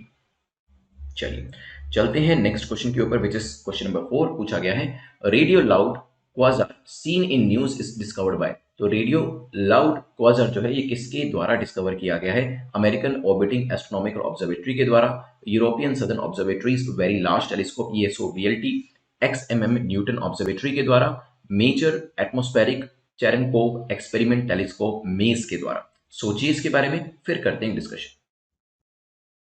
चलिए डिस्कस करते हैं। तो recently international team of astronomers जो हैं उन्होंने डिस्कवर किया है the most distant radio loud quasar, ठीक है, और ये फाइंड आउट किया गया है with the help of ESO VLT, that is European southern observatory's very large telescope. तो आंसर क्या होगा यहाँ पे? B will be your correct answer. Quasar के बारे में जान लेते हैं कुछ चीजें, क्योंकि इसे डिस्कवर किया गया। क्वाजार जो होते हैं ल्यूमिनस, चमकने वाले ऑब्जेक्ट्स होते हैं जो कि फार अवे गैलेक्सीज, दूर दूर की गैलेक्सीज के अंदर पाए जाते हैं, जो कि बेसिकली रेडियो फ्रिक्वेंसीज जो होते हैं उसे एमिट करते हैं, उसे निकालते हैं। द वर्ड क्वाजार जो है ये शॉर्ट फॉर्म है क्वाजाई स्टेलर रेडियो सोर्स की, ठीक है। The name which means star like emitters, quasar का मतलब होता है जो स्टार लाइक एमिटर्स होते हैं, जैसे स्टार जो है वो फ्रीक्वेंसीज को एमिट करते हैं, उसी तरीके से क्वाजार भी करते हैं। ये रेडियो वेव्स को एमिट करते हैं और ये जो नाम इसको दिया गया था 1960 में दिया गया था। Name is written today, even आज भी इसे क्वाजार ही कहा जाता है, even though astronomers now know कि क्वाजार्स जो होते हैं फेंट रेडियो एमिटर्स होते हैं, और रेडियो वेव्स के अलावा और विजिबल लाइट के अलावा क्वाजार्स जो है वो यूवी रेज हो, इंफ्रारेड वेव्स हो, एक्स रेज हो या फिर गामा रेज हो, उनको भी एमिट करते हैं। तो क्वेश्चन इस तरीके से भी पूछा जा सकता है कि जो क्वाजार होते हैं वो इन चारों में से क्या क्या एमिट करते हैं? आपका इंफ्रारेड, एक्सरे, गामा या फिर अल्ट्रावायलेट रेज। तो यहाँ पे अल्ट्रावायलेट रेज हो, इंफ्रारेड हो, एक्स रेज हो, गामा रेज हो, ये सभी चीजें एमिट करी जाती है। चलिए चलते हैं नेक्स्ट क्वेश्चन के ऊपर। So this was the question number 4। Question number 5 देख लेते हैं क्या बात करता है। विद रेफरेंस टू स्वच्छ भारत मिशन ग्रामीण phase 2 consider the following statements. दो स्टेटमेंट्स आपको स्वच्छ भारत मिशन को लेकर दे रखी है और फेज 2 को लेकर दे रखी है, ठीक है। तो पहली स्टेटमेंट कहती है aims to promote sustainable solid waste management and safe disposal of waste water and reuse. ये किसको प्रमोट करने की बात करता है? सॉलिड वेस्ट मैनेजमेंट को, और किस तरीके से वेस्ट वाटर का सेफली डिस्पोजल करना है इसकी बात इसके अंदर करी जाती है। It will focus on open defecation free plus, तो ओडीएफ प्लस के ऊपर फोकस इसके अंदर किया जाएगा। आपको करेक्ट बताना है, यहाँ पे इनकरेक्ट नहीं बताना है। सोचिए इसके बारे में, फिर डिस्कशन हम अपना शुरू करने वाले। चलिए रिसेंटली स्वच्छ भारत मिशन ग्रामीण फेज 2 जो है उसे अप्रूव किया गया है, इसी वजह से न्यूज थी। अगर हम आए पहली स्टेटमेंट पे, स्वच्छ भारत मिशन 2.0, ठीक है, speaks of sustained behavioural change while embarking on newer agendas of sustainable solid waste management and safe disposal of waste water and reuse. मतलब यहाँ पे जो फोकस किया जाएगा वो बिहेवियरल चेंज पे तो रहेगा ही रहेगा, लेकिन जो नए नए एरियाज है 2.0 के अंदर, तो नए नए एरियाज को भी काउंट किया जाएगा। तो नए एरियाज के अंदर सॉलिड वेस्ट मैनेजमेंट को भी शामिल किया गया है। At the same time safe disposal of waste water, waste water को कैसे डिस्पोज ऑफ करना है उसके बारे में भी इसमें चर्चा करी जा रही है।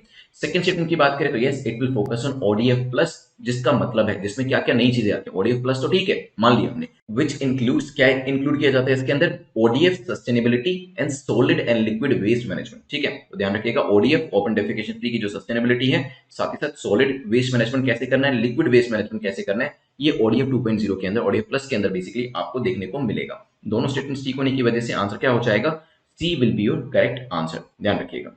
चलिए चलते हैं क्वेश्चन नंबर 6 के ऊपर। उससे पहले crack UPSC exam in 100 days की सीरीज के बारे में मैं आपको ऑलरेडी बता चुका हूं, so you can enrol in this series. अगर आप 2 घंटे दे सकते हैं और अगर आप 2 घंटे से थोड़ा सा ज्यादा टाइम, अगर आप 3 से 3.5 घंटे भी दे पाएंगे, then you can go for the exam.netmock.com के ऊपर जो 200 डेज की सीरीज है, बिकॉज इसके अंदर आपको जो नंबर ऑफ वीडियोस हैं, असाइनमेंट्स जो है, नंबर ऑफ असाइनमेंट्स आपको एक्स्ट्रा मिलने वाले हैं। सो कवर करने की कोशिश, एक ज्यादा इंपॉर्टेंट एरिया को कवर करने की कोशिश इसके अंदर करी गई है। तो इसमें दिए गए जो क्लास वीडियोस हैं और जो एमसीक्यूज वीडियोस है, देखिए एमसीक्यू वीडियोस अलग से बनाना जरूरी इस वजह से था क्योंकि एमसीक्यूज को सोल्व करना एक अलग ही टेक्निक होती है। रीडिंग एंड क्लास लेक्चर जो होते हैं वो हम सभी लोग देखते हैं, हम सभी लोग क्लासेस अटेंड करते हैं, ऑनलाइन वीडियोस वॉच करते हैं, लेकिन एमसीक्यू सोल्व करना एक आर्ट होती है जो कि इसके अंदर बताई गई है।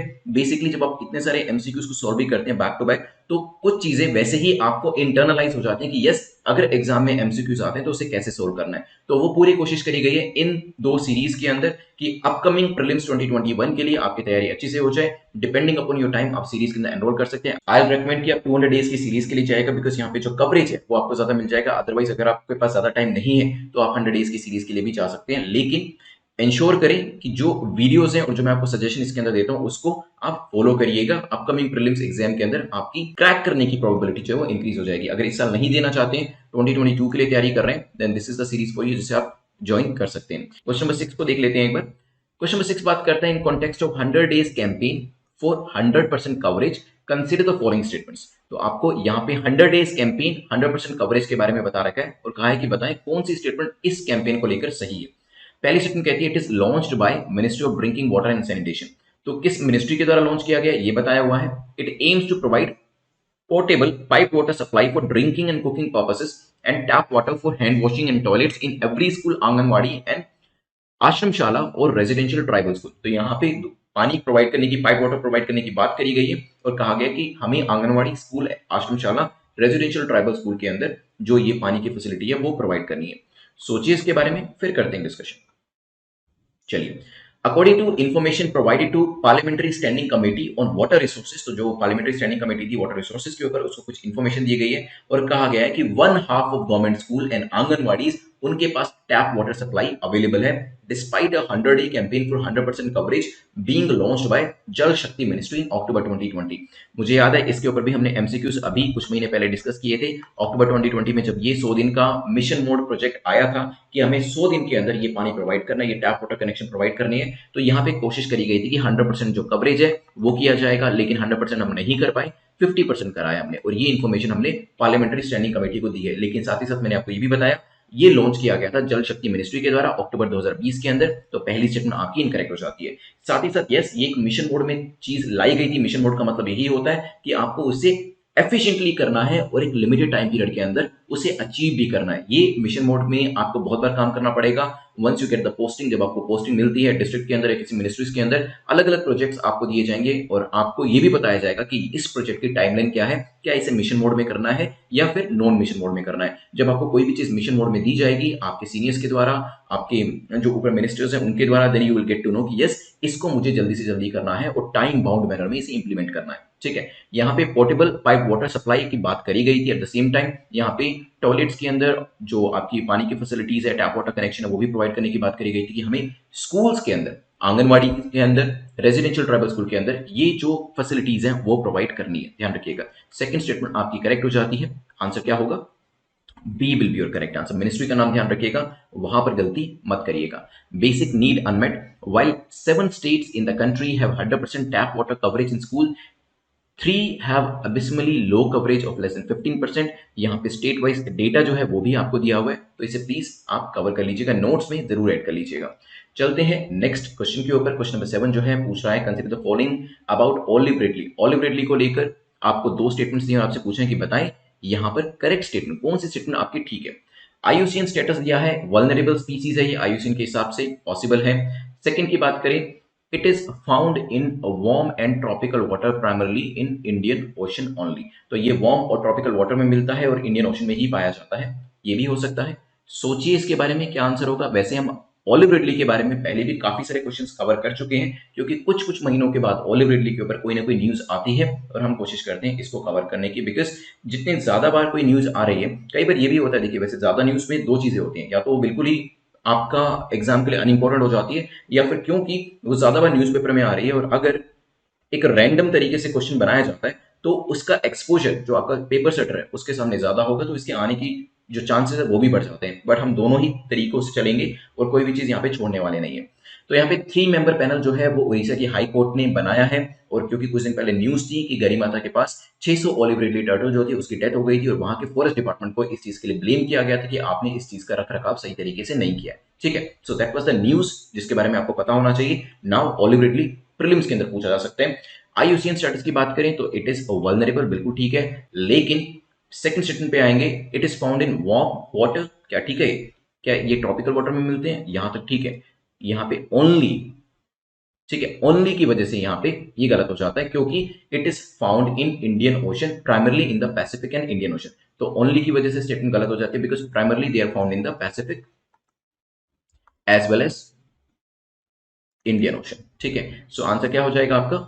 ए will be your correct answer. चलिए, मैंने आपको लास्ट टाइम ये भी बताया था कि इनका साइज जो है काफी छोटा होता है, और जो इनकी क्वांटिटी है वो काफी ज्यादा है, काफी ज्यादा नंबर में पाए जाते हैं, तो ध्यान रखिएगा। चलिए चलते हैं नेक्स्ट क्वेश्चन के ऊपर, which is question number 8। With reference to Pradhanmantri Bhartiya Janaushadhi Pariyojana PM BJP consider the following statement. पूछा गया है, इसको लेकर बताएं करेक्ट स्टेटमेंट आपकी कौन सी है, इस स्कीम को लेकर, इस योजना को लेकर कौन सा कथन आपका सही है। This campaign is launched by department of Ayurveda, department of Ayurveda के द्वारा पीएम बीजेपी को लॉन्च किया गया है, and it aims to provide quality medicine at affordable prices to the masses. इसके अंदर जो पूरा यहाँ पे ऑब्जेक्टिव रखा गया है वो ये है कि अफोर्डेबल प्राइसेस में, कम से कम प्राइसेस के अंदर मासेस को जो मेडिसिन हैं वो प्रोवाइड करी जा सके। सोचिए फिर डिस्कशन करते हैं। चलिए, तो recently BPPI, that is bureau of pharma PSU of India, BPPI, उसने 3rd जन औषधि दिवस को सेलिब्रेट किया है अभी 2 दिन पहले ही। ठीक है, इसमें मुख्य ऑब्जेक्टिव यही था कि किस तरीके से अवेयरनेस को स्प्रेड करना है, quality generic medicine that has to be provided to the people at the lowest prices. तो यहाँ पे कोशिश यही करी जा रही है कि कम से कम प्राइसेस के अंदर जेनरिक मेडिसिन जो है वो लोगों को प्रोवाइड करी जाए। First statement is incorrect because PMBJP is a campaign which is launched by Department of Pharmaceutical in 2008 under the name Jan Aushadhi campaign. तो PMBJP जो एक कैंपेन है लॉन्च किया गया डिपार्टमेंट ऑफ फार्मास्यूटिकल के द्वारा जन औषधि कैंपेन के नाम से 2008 के अंदर। तो पहली जो स्टेटमेंट है डिपार्टमेंट ऑफ आयुर्वेदा की वजह से इनकरेक्ट हो जाती है, बट यस यहाँ पे one of the objective is कि आपको अफोर्डेबल प्राइसेस के अंदर मासेस को मेडिसिन जो है वो प्रोवाइड करनी है। क्या ये सही है? It aims to provide quality medicine at affordable prices to the masses. ये हमारी स्टेटमेंट जो है वो ठीक हो जाती है।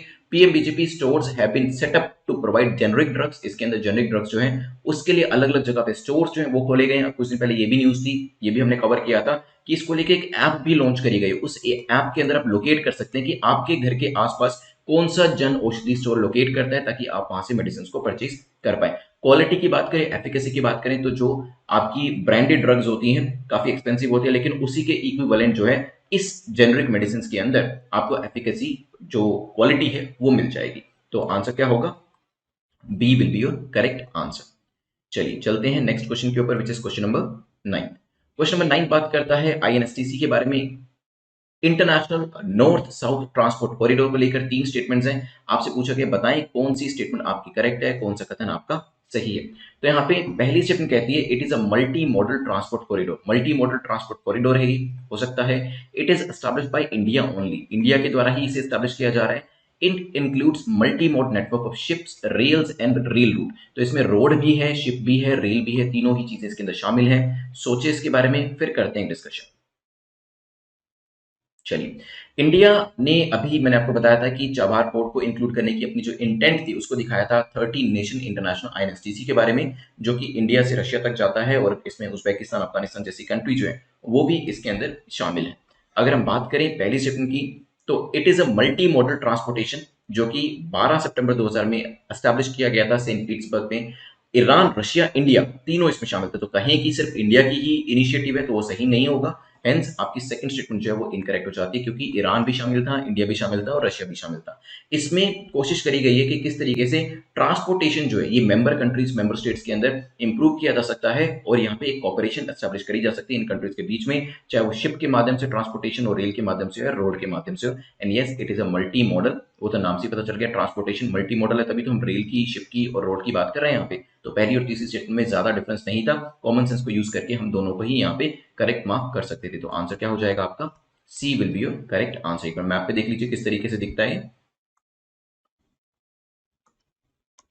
यहाँ पे आप देख सकते हैं मुंबई और बंदर अब्बास पोर्ट है, अभी इसमें चाबार को ऐड करने की बात करी गई है, अजरबैजान, देन आपका बाकू, मॉस्को, सेंट पीटर्सबर्ग, और ये यहाँ से होता हुआ अलग अलग 3 मीडियम जो है यूज किए जाएंगे।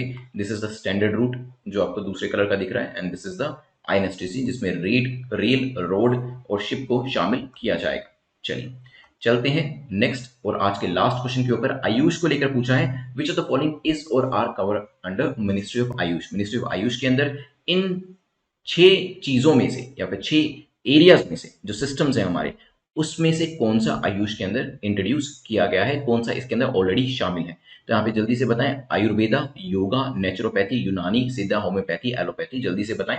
वैसे कंपैरेटिवली थोड़ा सा इजी क्वेश्चन है और लेकिन ऑफकोर्स जो लोग बिल्कुल बिगिनर हैं उनके लिए थोड़ी सी परेशानी हो सकती है, बट ऑफकोर्स यहाँ पे मैं जब आपको एक्सप्लेन करूंगा then you will figure it out कि कितना आसान था। चलिए देखिए, सबसे पहले तो आयुष की बात हो रही है, तो ए से आयुर्वेदा, वाई से योगा एंड नेचुरोपैथी, यू से यूनानी, एस से सिद्धा, एच से होम्योपैथी। तो ये 5 इसके अंदर इंक्लूडेड है और वैसे भी आयुष का ही काउंटर पोज, उसी का अपोजिट क्या है, उसी का अपोजिट आपका एलोपैथी है, तो ये तो वैसे ही नहीं इसमें शामिल हो सकता। आंसर क्या हो जाएगा आपका? C will be your correct answer. AYUSH के फुल फॉर्म ध्यान रखिएगा, आपको ये 5 जो है वो याद हो जाएंगे, ठीक है। चलिए, तो सी हमारा यहाँ पे करेक्ट आंसर था। करंट अफेयर्स की सीरीज में 11th ऑफ मार्च पर हम पहुंच चुके हैं और यहाँ पर द हिंदू पीआईबी के जो करंट अफेयर्स हैं उसको हम डिस्कस करने वाले हैं।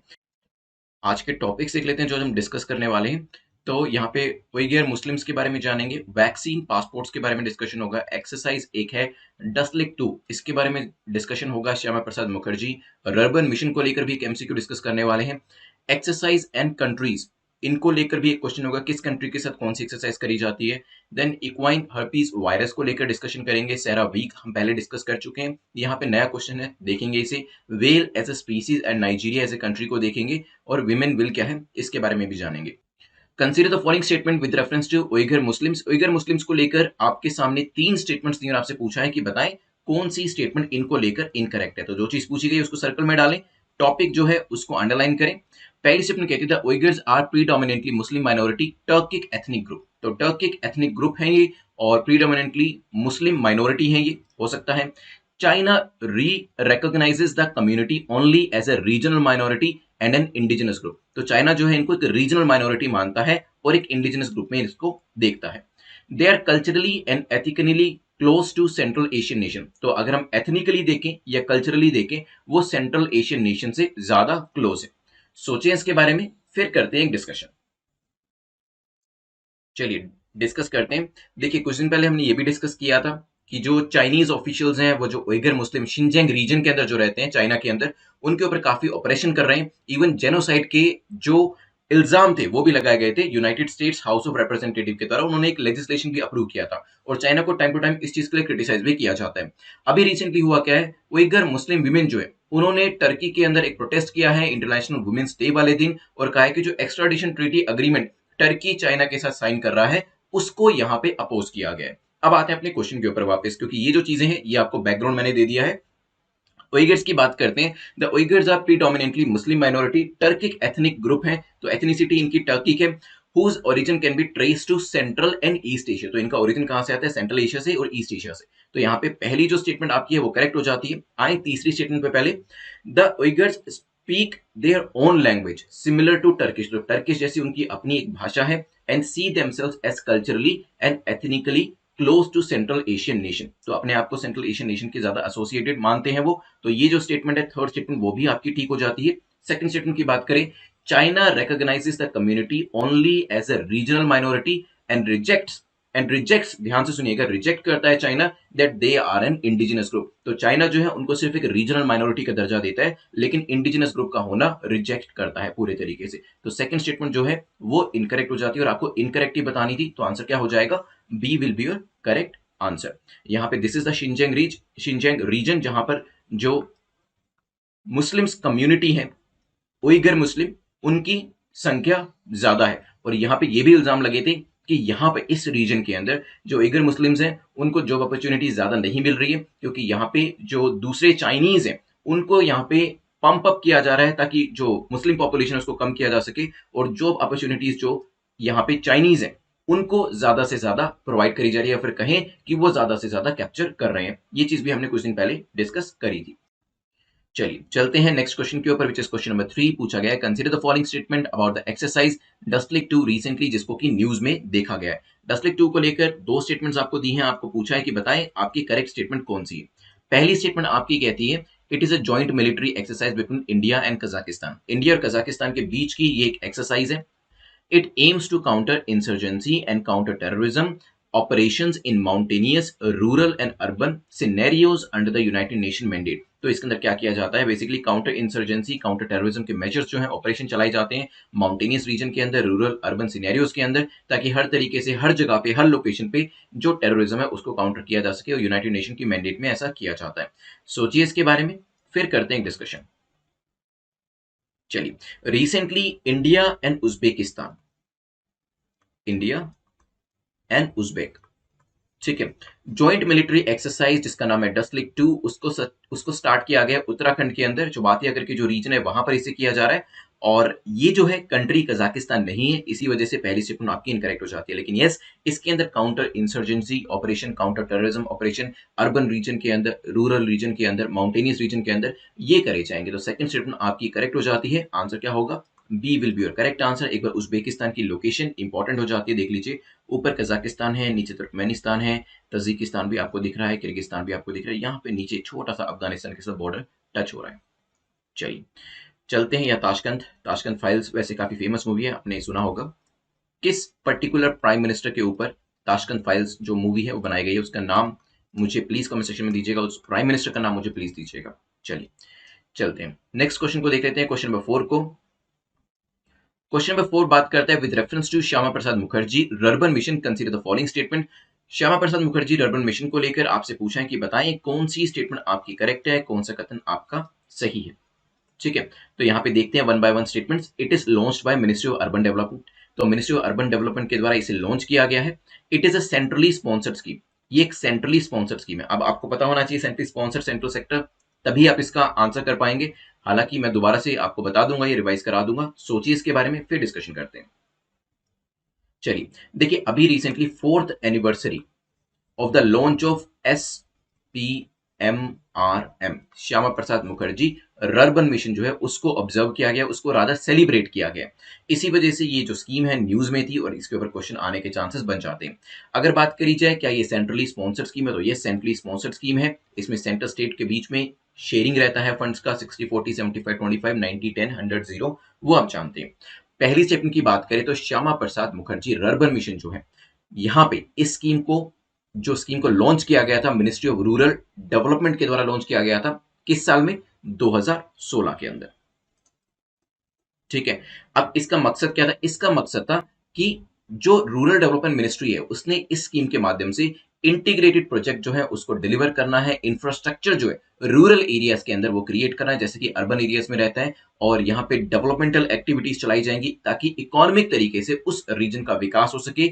इसमें स्किल डेवलपमेंट का एक प्रोविजन भी रखा गया था, क्योंकि जॉब अपॉर्चुनिटीज भी क्रिएट करनी पड़ेंगी। तो यहाँ पे जो मिनिस्ट्री का नाम दिया है दैट इज इनकरेक्ट, हेंस आपका आंसर क्या हो जाएगा, B will be your correct answer. चलिए चलते हैं नेक्स्ट क्वेश्चन के ऊपर, जो कि एक्सरसाइजेस को लेकर है। पूछा गया, consider the following pairs of exercises in country, तो किस कंट्री के साथ इंडिया कौन सी एक्सरसाइज करता है, ये आपको बताना है कौन कौन सा करेक्ट है। शक्ति करके एक एक्सरसाइज है जो कि हम फ्रांस के साथ करते हैं, क्या ये सही है, हो सकता है। सूर्य किरण एक एक्सरसाइज हम इंडोनेशिया के साथ करते हैं, ये भी हो सकता है। युद्ध अभ्यास हम यूएसए के साथ करते हैं, ये भी हो सकता है। हाथ से हाथ हैंड इन हैंड जो है चीन के साथ करते हैं, ये भी हो सकता है। गरुड़ शक्ति जो है इंडोनेशिया के साथ करते हैं, ये भी हो सकता है। सोचिए क्या आंसर होगा, फिर करते हैं डिस्कशन। चलिए देखिए, सबसे पहले तो देखिए शक्ति एक्सरसाइज। शक्ति एक्सरसाइज इंडिया और फ्रांस के बीच में करी जाती है। इट्स अ बाइनियल एक्सरसाइज और ये ऑल्टरनेटिवली करी जाती है, एक साल इंडिया के साथ, इंडिया के अंदर, और एक साल फ्रांस के अंदर। ठीक है, तो पहला जो यहाँ पे मैच है बिल्कुल करेक्ट हो जाता है। नेक्स्ट हम आते हैं सूर्य किरण। सूर्य किरण इंडोनेशिया के साथ है, क्या कोई बता सकता है? So this is incorrect. Incorrect है, बट किसके साथ करी जाती है बताएं? सूर्य किरण एक्सरसाइज करी जाती है नेपाल के साथ। ठीक है, ध्यान रखिएगा। हेंस सेकंड आपका इनकरेक्ट हो जाता है। युद्ध अभ्यास किसके साथ किया जाता है? युद्ध अभ्यास इज करेक्ट, यूएसए के साथ किया जाता है। ठीक है, हैंड इन हैंड चाइना के साथ किया जाता है, बिल्कुल ठीक है। गरुड़ शक्ति बताएं, गरुड़ शक्ति किसके साथ किया जाता है? यस, गरुड़ शक्ति जो है वो आपका इंडोनेशिया के साथ किया जाता है, ये भी आपका करेक्ट हो जाता है। तो 1 3 4 5 डी आपका आंसर हो जाएगा। अब मैं आपसे कुछ और चीजें भी पूछ लेता हूं यहां पर, क्योंकि आप एक्सरसाइजेस कर रहे हैं। गरुड़ शक्ति हो गया है एक्यूवरीन। एक्यूवरीन किसके साथ करी जाती है? कौन सी एक्सरसाइज है? सोचिए, आंसर करें। हैंड इन हैंड हम डिस्कस कर चुके हैं। एक एक्सरसाइज है बोल्ड कुरुक्षेत्र। बोल्ड कुरुक्षेत्र ये किसके साथ करी जाती है? मित्र शक्ति। ये किसके साथ करी जाती है? शक्ति हम डिस्कस कर चुके हैं, नोमैडिक एलिफेंट। ये किसके साथ करी जाती है? सूर्य किरण एंड युद्ध अभ्यास हम ऑलरेडी कर चुके हैं। बताएं, एक्यूवरीन किसके साथ है? मालदीव्स के साथ। कितने लोगों ने करेक्ट किया? चलिए, बोल्ड कुरुक्षेत्र किसके साथ करी जाती है? सिंगापुर के साथ। ठीक है, देन इसके बाद हमारा है मित्र शक्ति। मित्र शक्ति किसके साथ करी जाती है? श्रीलंका। देन आती है आपकी नोमैडिक एलिफेंट, मंगोलिया। ठीक है, ध्यान रखिएगा। चलिए चलते हैं नेक्स्ट क्वेश्चन के ऊपर। क्वेश्चन नंबर 6 पे जाने से पहले, this is the best opportunity for you because now you can avail the 50% discount on the major 3 series, जो कि यहां पे मैं आपको बताता हूं। तो शिवा 50 कोड महाशिवरात्रि के इट्स अवसर पे आप शिवा 50 कोड को यूज कर सकते हैं और 50% डायरेक्टली डिस्काउंट जो है वो ले सकते हैं exam.netmonk.com पर जाकर। सो आप चाहें क्रैक यूपीएससी 100 डेज की सीरीज को सब्सक्राइब करना चाहें या 200 डेज की सीरीज को, या फिर अगर आप 2022 के लिए तैयारी कर रहे हैं तो मिशन यूपीएससी 2022 को भी एनरोल कर सकते हैं, और इसमें स्ट्रेट अवे 50% डिस्काउंट जो है आपको शिवा 50 कोड यूज करने पे मिल जाएगा। ठीक है, तो यहाँ पे कोशिश करिए, अगर आप 2 घंटे मुझे दे सकते हैं तो क्रैक यूपीएससी एग्जाम की जो सीरीज है, खासतौर पे जो वर्किंग प्रोफेशनल्स हैं, हाउसवाइफ्स हैं, उनके लिए ठीक है, क्योंकि उनके पास ज्यादा टाइम नहीं होता है। या फिर अगर आपको लगता है कि आप अपनी तैयारी कंप्लीट कर चुके हैं लेकिन मोस्ट इंपॉर्टेंट टॉपिक्स को कवर करना चाहते हैं, ये देखने के लिए कि वो आपके मिस ना हो गए हो, then you can enrol in this course. अगर 3 से 4 घंटे का टाइम दे सकते हैं, then you can go for the crack UPSC exam in 200 day series. और अगर अगले साल के लिए तैयारी कर रहे हैं, या फिर इस साल you are not so sure कि आपका एग्जाम होगा या नहीं होगा, और इस बार तैयारी अच्छे से नहीं करके जा रहे हैं, सिर्फ एक्सपीरियंस लेने के लिए दे रहे हैं, then in that situation also mission UPSC 2022 के अंदर आप एनरोल कर सकते हैं। और यहां पर ये जो कोड है ये सिर्फ आज ही के लिए एक्टिव रहेगा, शिवा 50, जिसको आप यूज कर सकते हैं, एंड अराउंड 12 बजे के बाद ये ऑटोमेटिकली इनएक्टिव हो जाएगा। तो प्लीज उसे यूज कर लीजिएगा, जो भी सीरीज आपको सूटेबल लगती है उसको सब्सक्राइब करने के लिए।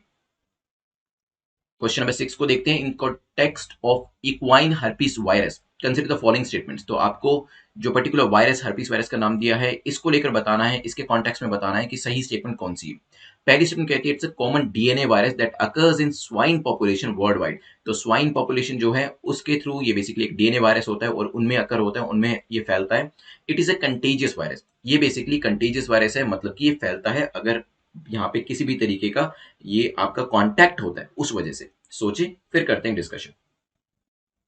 चलिए, तो recently there has been an outbreak of equine herpes virus, जिसे कि शॉर्ट में EHV1 भी कहा जाता है, और ये देखा जा रहा है हॉर्सेस के अंदर, यूरोप के अंदर, यूरोपियन कंट्रीज में घोड़ों के अंदर ये देखा जा रहा है। So for 7 countries have confirm कि EHV1 केसेस जो हैं वो देखे गए हैं, जिसमें स्पेन से लेके Belgium, France, Germany, Italy, Sweden, Qatar जो है, इवन कतर भी इसके अंदर शामिल है। तो यहाँ पर ये हर्पीस के केसेस जो हैं वो घोड़ों के अंदर देखे गए हैं। और ये जो पूरी न्यूज थी उसके बाद आते हैं क्वेश्चन के ऊपर। अगर हम सेकंड स्टेटमेंट को देखें पहले, yes it is contagious and spread by direct horse to horse contact. तो अगर एक घोड़े का कॉन्टेक्ट दूसरे से होता है तो ये उसमें फैलता है रेस्पिरेटरी ट्रैक्ट की थ्रू, या फिर नेजल सिक्रीशन, जो उनके जो नेजल ड्रॉपलेट्स होते हैं, जो उनके नाक से निकलने वाली जो कुछ पानी की बूंदें होती हैं, वो अगर कांटेक्ट में आती है घोड़ों के एक दूसरे के, तो उससे भी ये फैल सकता है। The virus can also be spread indirectly through contact with physical objects that are contaminated with the virus। तो मान लीजिए अगर जो घोड़ा है जो कि contaminated है, there is a horse, which is contaminated, और उसने किसी ऑब्जेक्ट को छू लिया और वहां पे वो जो उसके ड्रॉपलेट्स हैं वो टच हो गए और फिर किसी दूसरे घोड़े ने भी उस ऑब्जेक्ट को छू लिया, तो इस तरीके से भी ये जो वायरस है फैल जाता है, तभी कहा जा रहा है कि it is a contagious virus. ठीक है, पहली स्टेटमेंट की बात करें, equine herpes virus is a common DNA virus that occurs in horse population world wide. तो यहाँ पे स्वाइन जो है उनका कोई रोल नहीं है, और आंसर क्या हो जाएगा आपका, यहाँ पे B will be your correct answer. ठीक है, यहाँ पे EHV जो है EHV1 कहा जा रहा है। वैसे EHV के अंदर 1 2 3 4 5 ये अलग अलग फैमिलीज के वायरस हैं, लेकिन एग्जाम के लिए EHV1 इज क्वाइट इंपॉर्टेंट, क्योंकि यहाँ पे अभी न्यूज के अंदर इसी के बारे में जिक्र हो रहा है। चलिए चलते हैं नेक्स्ट क्वेश्चन के ऊपर, which is question number 7।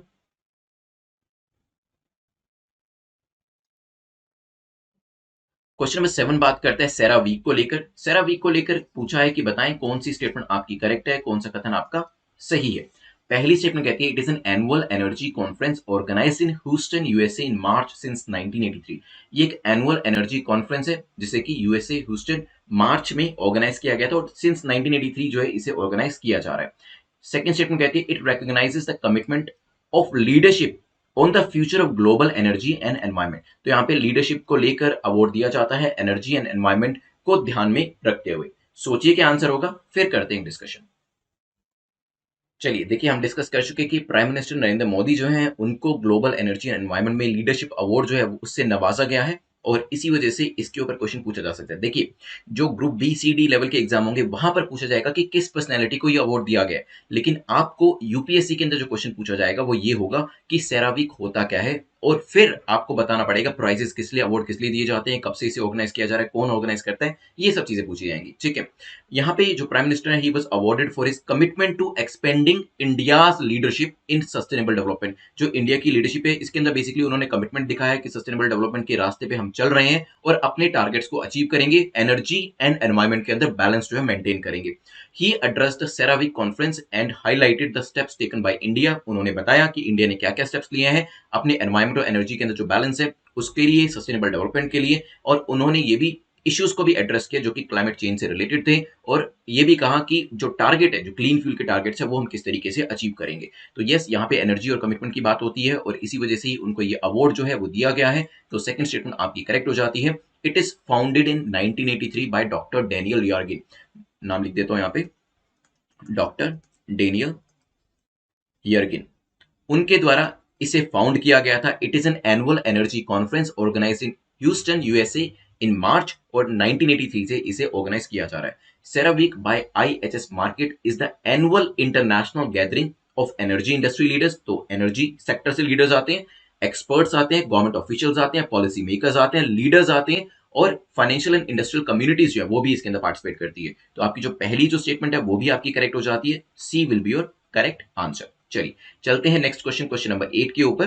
Question number 8 बात करता है वेल शार्क को लेकर, पूछा गया with reference to whale shark consider the following statement, और आपसे पूछा है बताएं कौन सी स्टेटमेंट आपकी करेक्ट है, कौन सा कथन आपका सही है। स्पीसीज रिलेटेड क्वेश्चन है, और मैंने आपको बताया कि एक दो क्वेश्चन स्पीसीज रिलेटेड आते हैं, काफी इजी, काफी स्ट्रेट फॉरवर्ड होते हैं, और इसी वजह से वो चीजें हमारी छूटे ना, तभी मैं कोशिश करता हूं कि जब भी किसी भी स्पीसीज के बारे में मेंशन किया जाता है वो हम यहाँ पे कवर करते हैं। तो यहाँ पे पहली स्टेटमेंट कहती है they are found in all the tropical ocean of the world. दुनिया के जितने भी ट्रॉपिकल ओशंस हैं वो पाई जाती हैं, व्हेल शार्क वहां पे पाई जाती हैं। इन IUCN red list critically endangered है इनका स्टेटस। सोचिए फिर करते हैं डिस्कशन। चलिए, रिसेंटली उड़ीसा के अंदर ये व्हेल शार्क न्यूज में थी। उड़ीसा के अंदर एक व्हेल शार्क को रेस्क्यू किया गया, और वैसे भी उड़ीसा काफी फेमस है, किस चीज के लिए फेमस रहता है, एक पर्टिकुलर टाइप का कछुआ है, एक पर्टिकुलर टाइप का आपका टर्टल है, उसका नाम मुझे बताइएगा। अब तो मुश्किल नहीं, क्योंकि काफी क्वेश्चन उसके ऊपर डिस्कस कर चुके हैं, और अभी उड़ीसा के अंदर उस टर्टल के अलावा व्हेल शार्क जो है उसको रेस्क्यू किया गया है। इसी वजह से स्पीसीज को लेकर क्वेश्चन है। Yes, they are found in all the tropical oceans of the world, बिल्कुल सही बात हो जाती है। लेकिन IUCN की अगर बात करी जाए, it is not critically endangered, it is only endangered. ठीक है, और ये अपेंडिक्स 2 में आती है। साइट्स की बात करें, and Indian wild life protection act 1972 के हिसाब से शेड्यूल 1 में आती है। आंसर क्या होगा आपका यहाँ पे, A will be your correct answer. चलिए चलते हैं नेक्स्ट क्वेश्चन, क्वेश्चन नंबर 9 के ऊपर। Consider the following statements about Nigeria. Nigeria को लेकर दो स्टेटमेंट्स आपके सामने दी हैं, और पूछा है कि बताएं कौन सी स्टेटमेंट आपकी करेक्ट है, कौन सा कथन आपका सही है। Nigeria is a country in west Africa bordering Niger in the north, Chad on the north east, Cameroon on the east, and Benin on the west. Map related question, but थोड़ा सा difficulty level जो increase कर दिया गया है। It is its southern coast is on the gulf of Guinea in the Atlantic ocean. तो यहाँ पे आपको विजुअलाइज करना है, लोकेशन देख के एलिमिनेशन मेथड को यूज करते हुए सोचिए, फिर मैं आपको मैप भी दिखाऊंगा और देखेंगे क्या चीज सही है क्या चीज नहीं है। चलिए, तो पहला स्ट्रेटेजिक एनकाउंटर टेररिज्म डायलॉग जो है वो इंडिया और नाइजीरिया के बीच में ऑर्गेनाइज किया जा रहा है। इसे अभी रिसेंटली किया जा रहा है, इसी वजह से Nigeria as a country news में थी। क्वेश्चन मेंस में पूछे जा सकते हैं इंडिया नाइजीरिया रिलेशन के ऊपर, ज्यादा कुछ लिखने को नहीं मिलेगा, इसी वजह से इस तरीके के क्वेश्चन पूछे जाते हैं। लेकिन प्रीलिम्स के अंदर क्वेश्चन आएगा तो इसकी लोकेशन को लेके आएगा, देख लेते हैं एक बार। तो दिस इज नाइजीरिया, बेनिन आपको दिख रहा है, नॉर्थ में नाइजर दिख रहा है, चैड दिख रहा है आपको नॉर्थ ईस्ट के अंदर, कैमरून आपका ईस्ट में है, फिर आपका यहाँ पे बाइट बेनिन है, देख लेते हैं एक बार। Nigeria is a country on west African bordering. Niger जो है नॉर्थ में है, चैड नॉर्थ ईस्ट में है, Cameroon on the east, Benin on the west. ये आपकी स्टेटमेंट सही हो जाती है। At the same time Gulf of Guinea की लोकेशन देखेंगे, वो भी बिल्कुल करेक्ट दी है, सदर्न कोस्ट में। अभी दिखा देता हूं मैप के ऊपर, आंसर आपका हो जाएगा सी। दिस इज द मैप, यहाँ पे आपको नाइजीरिया दिख रहा है एंड गल्फ ऑफ गिनी इसके सदर्न डायरेक्शन में भी दिख रहा है। आज के लास्ट क्वेश्चन पे चलते हैं। Women will recently seen in news is launched bye, women will किसके द्वारा लॉन्च किया गया है? फेसबुक के द्वारा, अमेजोन, गूगल या फिर ट्विटर के द्वारा? क्या है ये भी देखेंगे, बट पहले सोचें फिर डिस्कस करते हैं। चलिए, तो गूगल ने एक नया वेब प्लेटफॉर्म जो है विमेन विल के नाम से अभी मार्च 8 जो इंटरनेशनल विमेन डे था तब लॉन्च किया है, on the occasion of international women's day. This platform will provide its support to 1 million rural women in India in order for them to become entrepreneurs with the help of accelerator programmes, business tutorials and mentorship. तो यहाँ पे entrepreneurship को, startup culture को बढ़ावा देने के लिए women will का जो प्रोग्राम है ये गूगल के द्वारा शुरू किया गया है 8 मार्च को, इंटरनेशनल वुमेन्स डे वाले दिन। इसकी जो इंफॉर्मेशन है इसका इस्तेमाल आप मेंस के अंदर जब आंसर लिखेंगे वहां पे एक एग्जांपल या एक इंस्टेंस या फिर एक केस स्टडी देने में भी यूज कर सकते हैं। तो वहां पे जरूर बताइएगा कि इस तरीके के प्रोग्राम्स जो है वो इंडिया में शुरू किए जा रहे हैं और ऐसे प्राइवेट ऑर्गेनाइजेशंस भी कर रही हैं और साथ ही साथ इवन गवर्नमेंट भी ऐसे स्टेप्स ले रही है। Good morning everyone. Current affairs की सीरीज के अंदर 13 मार्च में हम पहुंच चुके हैं। यहाँ पे द हिंदू एनपीआईबी के जो करंट अफेयर्स हैं उसको हम एमसीक्यू के थ्रू कवर करने वाले हैं। आज के टॉपिक्स देख लेते हैं जो हम डिस्कस करने वाले हैं। तो हम आरसीटी के बारे में जानेंगे। सबसे पहले rural self employment training institutes को लेकर क्वेश्चन रहेगा। अर्जुन सहायक प्रोजेक्ट के बारे में डिस्कशन होगा। भारत बांग्ला मैत्री ब्रिज को भी डिस्कस करते हुए हम सतत स्कीम के बारे में जानेंगे। काला अजहर के बारे में डिस्कशन करते हुए प्रधानमंत्री स्वास्थ्य सुरक्षा निधि के बारे में भी डिस्कशन हमारा होने वाला है। National employment through apprenticeship programme के बारे में डिस्कशन होगा। देन प्रोजेक्ट 75 अल्फा क्या है इसको डिस्कस करते हैं और ट्राइफेड के बारे में डिस्कस करेंगे और फाइनली कुछ कल्चरल साइट्स को लेकर हम डिस्कशन करने वाले हैं। आज के फर्स्ट क्वेश्चन पे चलते हैं। Consider the following statement with reference to RSETI rural self employment training institutes. इसको लेकर आपको बताना है कौन सी स्टेटमेंट इनकरेक्ट है, कौन सा कथन आपका गलत है। पहली स्टेटमेंट कहती है it's a skill development programme. ये एक स्किल डेवलपमेंट प्रोग्राम है, हो सकता है। The scheme is launched by ministry of skill development. Ministry of skill development के द्वारा इसको लॉन्च किया गया है and it involves enabling a trainee to take bank credit and start his or her own micro enterprise। तो यहाँ पे जो फोकस किया जा रहा है वो ये है कि कैसे जो भी ट्रेनी होगा इसके अंदर वो अपनी एक माइक्रो एंटरप्राइज जो उसको स्टार्ट कर सकता है। सोचिए फिर करते हैं डिस्कशन। चलिए, देखिए several schemes have been launched by Indian government to promote women entrepreneurship and उसमें से कुछ चीजें हम डिस्कस कर भी चुके। तो काफी सारी ऐसी स्कीम्स हैं जो भारत सरकार ने शुरू करी है विमेन एंटरप्रेन्योरशिप के लिए। उसी को लेकर ही आरसीटी का जिक्र किया गया था न्यूज़पेपर के अंदर and it is a skill development programme. पहली स्टेप आपकी ठीक हो जाती है, rural self employment training institute. वैसे भी यहाँ पे ट्रेनिंग की बात हो रही है। मिनिस्ट्री ऑफ रूरल डेवलपमेंट के अंदर आती है तो स्किल डेवलपमेंट नहीं होगा, लेकिन यस क्योंकि ट्रेनिंग की बात थी तो कंफ्यूजन हो सकता था यहाँ पे और यूपीएससी भी इसी तरीके से आपको कंफ्यूज करता। बट आपको याद रखना है इंटेंशनली इस चीज को, कॉमन सेंस पे नहीं जाना है यहाँ पे। तो आपको ये मिनिस्ट्री ऑफ रूरल डेवलपमेंट के अंदर आती है। यस, इसके अंदर जो है जो ट्रेनिंग होती है वो दी जाती है और बेसिकली क्या है कि it also enables the trainee to take the bank credit ताकि वो अपनी माइक्रो एंटरप्राइज को शुरू कर सके। So this particular provision is also available. तो आंसर क्या होगा 1 and 3? नहीं, आपको इनकरेक्ट बताना था। तो इनकरेक्ट तो सिर्फ ये आपकी सेकंड स्टेटमेंट है, B will be your correct answer. So ध्यान रखिएगा rural self employment training institute, अगर फुल फॉर्म पता होगी तो आप मिनिस्ट्री को भी यहाँ पर फिगर आउट कर पाएंगे। चलते हैं सेकंड क्वेश्चन के ऊपर जो कि अर्जुन सहायक प्रोजेक्ट को लेकर है। पूछा गया अर्जुन सहायक प्रोजेक्ट को लेकर बताएं कौन सी स्टेटमेंट आपकी ठीक है, कौन सा कथन आपका सही है। ये एक इरिगेशन प्रोजेक्ट है, हो सकता है। देन नेक्स्ट कहा जा रहा है कि Lachura dam is built under the Arjun Sahayak project on the river of Betwa. तो रिवर बेतवा जो है इसके ऊपर आपका अर्जुन सहायक प्रोजेक्ट जो है उसको बनाया गया है और साथ ही साथ जो आपका डैम है, डैम का नाम दिया है जो कि इस प्रोजेक्ट के अंदर बनाया जा रहा है। सोचिए, फिर करते हैं डिस्कशन। चलिए, देखिए, the launching of the project was announced by chief minister Yogi Adityanath on March, अभी 11th को ही, अब 1-2 दिन पहले था और फिर ये न्यूज़पेपर में आना अपीयर हो गया। इसका the irrigation project will bring positive changes for the farmers, तो यूपी के अंदर लाया गया है और वहां के किसानों के लिए काफी फायदेमंद रहने वाला है। ये एक इरिगेशन प्रोजेक्ट है जो कि पॉजिटिव चेंजेस लाएगा फार्मर्स की इनकम के अंदर, फार्मर्स की लाइफ के अंदर। This was announced by the CM while he was launching the Lachura dam under the Arjun Sahayak project in Mahoba district. ठीक है, तो ध्यान रखिएगा, yes it is N irrigation project, बिल्कुल ठीक हो जाता है। पहली स्टेटमेंट बिल्कुल ठीक है। सेकंड स्टेटमेंट की बात करें, लचूरा डैम जो है वो अर्जुन सहायक प्रोजेक्ट के अंदर बनाया गया, बिल्कुल ठीक है, लेकिन it is on the river, कौन सी रिवर के ऊपर है? रिवर धसान। तो रिवर का जो नाम है वो यहाँ पे गलत दिया है, बेतवा, इसी वजह से सेकंड स्टेटमेंट इनकरेक्ट हो जाती है और आंसर क्या होगा? A will be your correct answer. तो अर्जुन सहायक प्रोजेक्ट के बारे में भी ध्यान रखिएगा। चलते हैं नेक्स्ट क्वेश्चन के ऊपर। Consider the following statement about the Bharat Bangla मैत्री ब्रिज। अभी पिछले 2-3 दिन से काफी न्यूज में था, हमने इसके ऊपर एमसीक्यूज डिस्कस किए भी हैं, लेकिन यहाँ पे कुछ नई चीजें देखते हैं। The bridge Maitri Setu has been built over Feni river. Feni river के ऊपर ये मैत्री सेतु जो है बनाया गया है। Feni originates in the south Tripura district. South Tripura district के अंदर ये ओरिजिनेट होती है, फेनी की बात करी जा रही है। सोचिए, फिर न्यूज को भी डिस्कस करेंगे और करेक्ट आंसर को भी डिस्कस करेंगे। सोचिए, चलिए, देखिए, recently the prime minister inaugurated Bharat Bangla मैत्री ब्रिज, और क्योंकि ये प्राइम मिनिस्टर के द्वारा इनॉग्रेट किया गया, इसी वजह से इस क्वेश्चन के ऊपर ज्यादा फोकस करना जरूरी है और इसी वजह से मैं इसको बार बार आपके सामने लेके आ रहा हूं। तो त्रिपुरा साउथ डिस्ट्रिक्ट के अंदर इसका ओरिजिनेशन किया गया है, बात बिल्कुल ठीक है, एंड यस इसे फेनी रिवर के ऊपर बनाया गया। दिस इज ऑल्सो करेक्ट, दोनों स्टेटमेंट्स आपकी करेक्ट हो जाती है। कुछ चीजें जान लेते हैं। जो मैत्री सेतु है, मैत्री में आप इसका मतलब भी समझिए, मैत्री सेतु बांग्लादेश के साथ बनाया जा रहा है। मैत्री मीन्स आपका फ्रेंडशिप, सेतु मतलब ब्रिज, तो एक ब्रिज है, फ्रेंडशिप का ब्रिज कहा जा सकता है। इसे फेनी रिवर के ऊपर बनाया गया है और फेनी रिवर जो है वो बेसिकली बाउंड्री पे फ्लो करती है। अगर इंडिया बांग्लादेश की बाउंड्री देखी, उसके ऊपर ही ये फ्लो करती है पर्टिकुलर रिवर। ठीक है, Feni originates in south Tripura district. The river passes through Sabroom town. Sabroom town से ये निकलती है और ये जो ब्रिज है वो भी सबरूम को कनेक्ट करने वाला है। बांग्लादेश की साइड से रामगढ़ को कनेक्ट किया जाएगा, इंडिया की साइड से सबरूम जो कि त्रिपुरा में फॉल करता है उसको कनेक्ट किया जाएगा। अभी मैप के ऊपर दिखाता हूं आपको।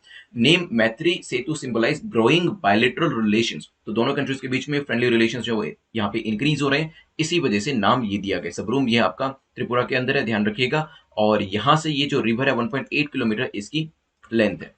ठीक है, ये कनेक्ट करेगा रामगढ़ को, ध्यान रखिएगा। चलिए, सतत के बारे में जानते हैं। सतत स्कीम, अभी मैंने आपको कुछ दिन पहले इसके पूरे प्रोजेक्ट के बारे में बताया था, पूरा इसको टॉपिक जो था वो हमने डिस्कस किया था, लेकिन कल मैंने आपको बताया था कि 9 प्रोजेक्ट्स जो है वो कमीशन किए गए, न्यूज में था। लेकिन इसको लेकर जो सबसे इंपॉर्टेंट चीज है वो है इसकी मिनिस्ट्री, जो कि आपसे एग्जाम में पूछी जाएगी। SATAT scheme has been launched by which of the following ministry? क्या ministry of micro small medium enterprise के द्वारा लाया गया है, ministry of petroleum, ministry of textile या फिर मिनिस्ट्री ऑफ एजुकेशन? नाउ सतत से कुछ नहीं पता चल रहा है आपको, क्योंकि आपको अगर इसकी फुल फॉर्म पता होगी तो ही आप कुछ गेस कर पाएंगे, अदरवाइज ज्यादा कुछ यहाँ पे गेस नहीं कर सकते। सोचिए, लोकसभा को सतत स्कीम के बारे में अभी इन्फॉर्म किया गया, कुछ इन्फॉर्मेशन मांगी गई थी लोकसभा के अंदर, उसको लेकर इन्फॉर्मेशन दी गई है और अपने 9 प्लांट्स जो कि कमीशन किए गए उसको लेकर भी ये न्यूज में था। सोचिए, चलिए, देखिए, सतत स्कीम को लॉन्च किया गया था, कोई बता सकता है? अक्टूबर 1, 2018 के अंदर, and it was launched on October 1, 2018। Oil and gas marketing companies, जिसको ओजीएमसीज भी कहा जाता है, are inviting expression of interest from potential entrepreneurs. Entrepreneurs को बुलाया जा रहा है कि आप आए और सीबीजी, कंप्रेस्ड बायोगैस प्लांट्स जो है उसको यहां पर लगाएं। तो 9 जो अभी प्लांट्स लगाए गए हैं, जिसमें से आंध्र प्रदेश में एक था, हरियाणा के अंदर भी लगाए गए, गुजरात में 3 लगाए गए, महाराष्ट्र में भी 3 लगाए गए। तो इसके अंदर एंटरप्रेन्योर्स जो बिजनेसमैन है वो आ रहे हैं और वो यहाँ पे प्लांट्स को डेवलप करने की कोशिश कर रहे हैं और रिस्पेक्टिव प्लेस के हिसाब से, क्योंकि देखिए सतत प्लांट जो बनाया जाता है ये आपका कंप्रेस्ड बायोगैस को प्रोड्यूस करने के लिए बनाया जाता है और इसके अंदर वेस्ट प्रोडक्ट को यूज किया जाता है। तो जो भी वेस्टेज होता है उससे गैस को प्रोड्यूस किया जाता है। जो ये वेस्ट होता है ये घरों से भी आता है, ये जो वेस्ट होता है ये एग्रीकल्चर साइट से भी आता है। तो जिस जगह पे एग्रीकल्चर का वेस्ट जाता है वहां पे उसी तरीके के प्लांट्स लगाए जा रहे हैं, जहां पे हाउस होल्ड वेस्ट जाता है वहां पे उसी तरीके के प्लांट्स लगाए जा रहे हैं और ये बेसिकली प्राइवेट सेक्टर के इन्वॉल्वमेंट के साथ किया जा रहा है। ठीक है, लेकिन यहाँ पे ministry of petroleum is related, क्यों? क्योंकि कंप्रेस्ड बायोगैस की जब बात करी जाती है, यहाँ पे गैस की बात करी जा रही है और ये भी कहा जा रहा है आगे आने वाले टाइम में सीएनजी के ऑल्टरनेटिव के तौर पे ये काम करेगी। तो इसी वजह से मिनिस्ट्री ऑफ पेट्रोलियम जो है वो इसके अंदर शामिल है। चलिए, B is the correct answer. चलते हैं नेक्स्ट क्वेश्चन के ऊपर which is question number 5 with reference to kala azar consider the following statement. Kala azar अभी न्यूज में था, इसको लेकर दो स्टेटमेंट्स आपके सामने हैं, आपसे पूछा है कि बताएं करेक्ट स्टेटमेंट आपकी कौन सी है। It is caused by parasite called Leishmania. Leishmania का नाम का एक पैरासाइट होता है, उसके द्वारा इसे कॉज किया जाता है, बेसिकली वो इसके लिए रिस्पॉन्सिबल होता है। It is a non communicable disease, ये एक नॉन कम्युनिकेबल डिसीज है। सोचिए इसके बारे में, फिर करते हैं डिस्कशन। चलिए डिस्कशन करते हैं। अगर हम पहली स्टेटमेंट की बात करें तो it is caused by parasite called Leishmania. Leishmania नाम का एक पैरासाइट होता है जिसके द्वारा इसे कॉज किया जाता है। And it is transmitted through the bite of sand flies. Sand flies जो होती हैं जब वो काटती हैं तो ये जो आपका यहाँ पे पैरासाइट है वो भी आपसे अटैच हो जाता है और काला अजहर को कॉज करता है। न्यू केसेस ऑफ काला अजहर जो है वो अभी पिछले कुछ टाइम में देखने को मिले, बिहार से रिपोर्ट किए जा रहे हैं, खासतौर पे मुजफ्फरपुर डिस्ट्रिक्ट से। और यहाँ पे बेसिकली ये कहा जा रहा था कि हम 2022 तक इसे इरेडिकेट कर देंगे, लेकिन अब नए केसेस आ रहे हैं तो उसे थोड़ा सा मुश्किल लग रहा है कि क्या ये राज्य के अंदर 2022 तक बंद हो भी पाएंगे या नहीं। ठीक है, अब आते हैं अपने क्वेश्चन के ऊपर। तो पहली स्टेटमेंट मैंने आपको बता दी, बिल्कुल ठीक है। सेकंड स्टेटमेंट की बात करें so it is neglected tropical disease. ये एक ट्रॉपिकल डिसीज है जो कि 100 से ज्यादा कंट्रीज को अफेक्ट करती है। और अगर हम बात करें इस पर्टिकुलर डिसीज की, ये एक कम्युनिकेबल डिसीज है, ना कि नॉन कम्युनिकेबल। तो सेकंड स्टेटमेंट आपकी इनकरेक्ट हो जाती है। आंसर क्या होगा? A will be your correct answer. चलिए, तो यहाँ पे काला अजहर के बारे में हमने डिस्कशन कर लिया। क्वेश्चन नंबर 6 पे जाने से पहले मैं आपको यही कहूंगा कि today is the last day, तो आप एनरोल करा लीजिएगा। इसके बाद एक्सटेंड करना इस डिस्काउंट को पॉसिबल बिल्कुल नहीं हो पाएगा, तो आज 12 बजे तक जितने भी लोग इंटरेस्टेड हैं वो इसमें एनरोल करा सकते हैं। यहाँ पे आप crack UPSC exam in 100 days की सीरीज में एनरोल करा सकते हैं। अगर आप दिन में 2 घंटे दे सकते हैं, सो if you give me 2 hours a day, 2 घंटे अगर आप दे देते हैं और 2 घंटे बिल्कुल फोकस के साथ तैयारी करते हैं, chances for you to crack this examination will rise exponentially. Reason is क्योंकि यहां पर आप सिर्फ मोस्ट इंपॉर्टेंट चीजें जो है वो कवर कर रहे हैं, आप अननेसेसरी चीजें कोई भी कवर करके नहीं जा रहे हैं। सो इन दीज 2 आवर्स आपको वही वीडियोस जो है देखने को मिलते हैं, वही टॉपिक्स कवर करे जाते हैं जो कि एग्जाम के लिए काफी ज्यादा इंपॉर्टेंट है। एंड आपको जो क्विजेज है उसके बाद वो भी अटेम्प्ट करने होते हैं ताकि रिविजन भी आपके साथ के साथ हो जाए। So you can enrol in crack UPSC exam in 100 days series. और अगर आप 3 घंटे दे सकते हैं तो आई विल सजेस्ट कि आप crack UPSC exam in 200 days की सीरीज में जाइएगा, बिकॉज यहाँ पे आपको जो एक्स्ट्रा मटेरियल है वो भी मिलता है और वो एक लिमिटेड टाइम पीरियड में आप कवर कर सकते हैं। इसमें आपका मेंस का मॉड्यूल जो है वो भी ऐड किया गया है ताकि प्रीलिम्स के बाद आप मेंस की तैयारी भी अच्छे से कर सकें। अगर आप इस साल एग्जाम नहीं दे रहे हैं, मिशन यूपीएससी 2022 के लिए जा सकते हैं। अगर आप 2022, 23 या 24 के लिए तैयारी करें, इसमें बेसिकली आपको 500 दिन का पूरा 500 दिन का प्लान जो है वो प्रोवाइड किया जाता है, जिसके अंदर आपकी राइट फ्रॉम बिगिनिंग जिसमें एनसीईआरटीज है उसको कवर करने से लेके आपकी जो एडवांस बुक्स होती है उन सभी को कवर किया गया है। चलते हैं नेक्स्ट क्वेश्चन के ऊपर, which is question number 6। In context of प्रधानमंत्री स्वास्थ्य सुरक्षा निधि कंसीडर द फॉलोइंग स्टेटमेंट। दो स्टेटमेंट्स आपके सामने हैं और आपको बताना है कौन सी स्टेटमेंट आपकी करेक्ट है, कौन सा कथन आपका सही है। स्टेटमेंट 1 कहती है it's a lapsable reserve fund for health in the public accounts. तो ये एक लैप्सेबल रिजर्व फंड है, हेल्थ के लिए बनाया गया है। Administration and maintenance is entrusted to ministry of health and family welfare. जो इसकी एडमिनिस्ट्रेशन और मेंटेनेंस है वो किसको दी है? Ministry of health and family welfare को इसका काम सौंपा गया है। सोचिए, फिर करते हैं डिस्कशन।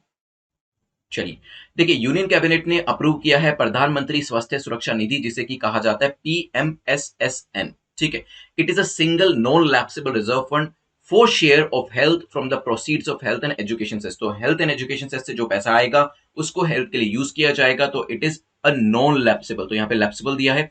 लैप्सेबल फंड क्या होता है, नॉन लैप्सेबल क्या होता है, I tell you within a minute. अभी यहाँ पे पहले एक बार क्वेश्चन का सेकंड स्टेटमेंट को देख लेते हैं। तो यहाँ पे पहली स्टेटमेंट तो आपकी इनकरेक्ट हो जाती है।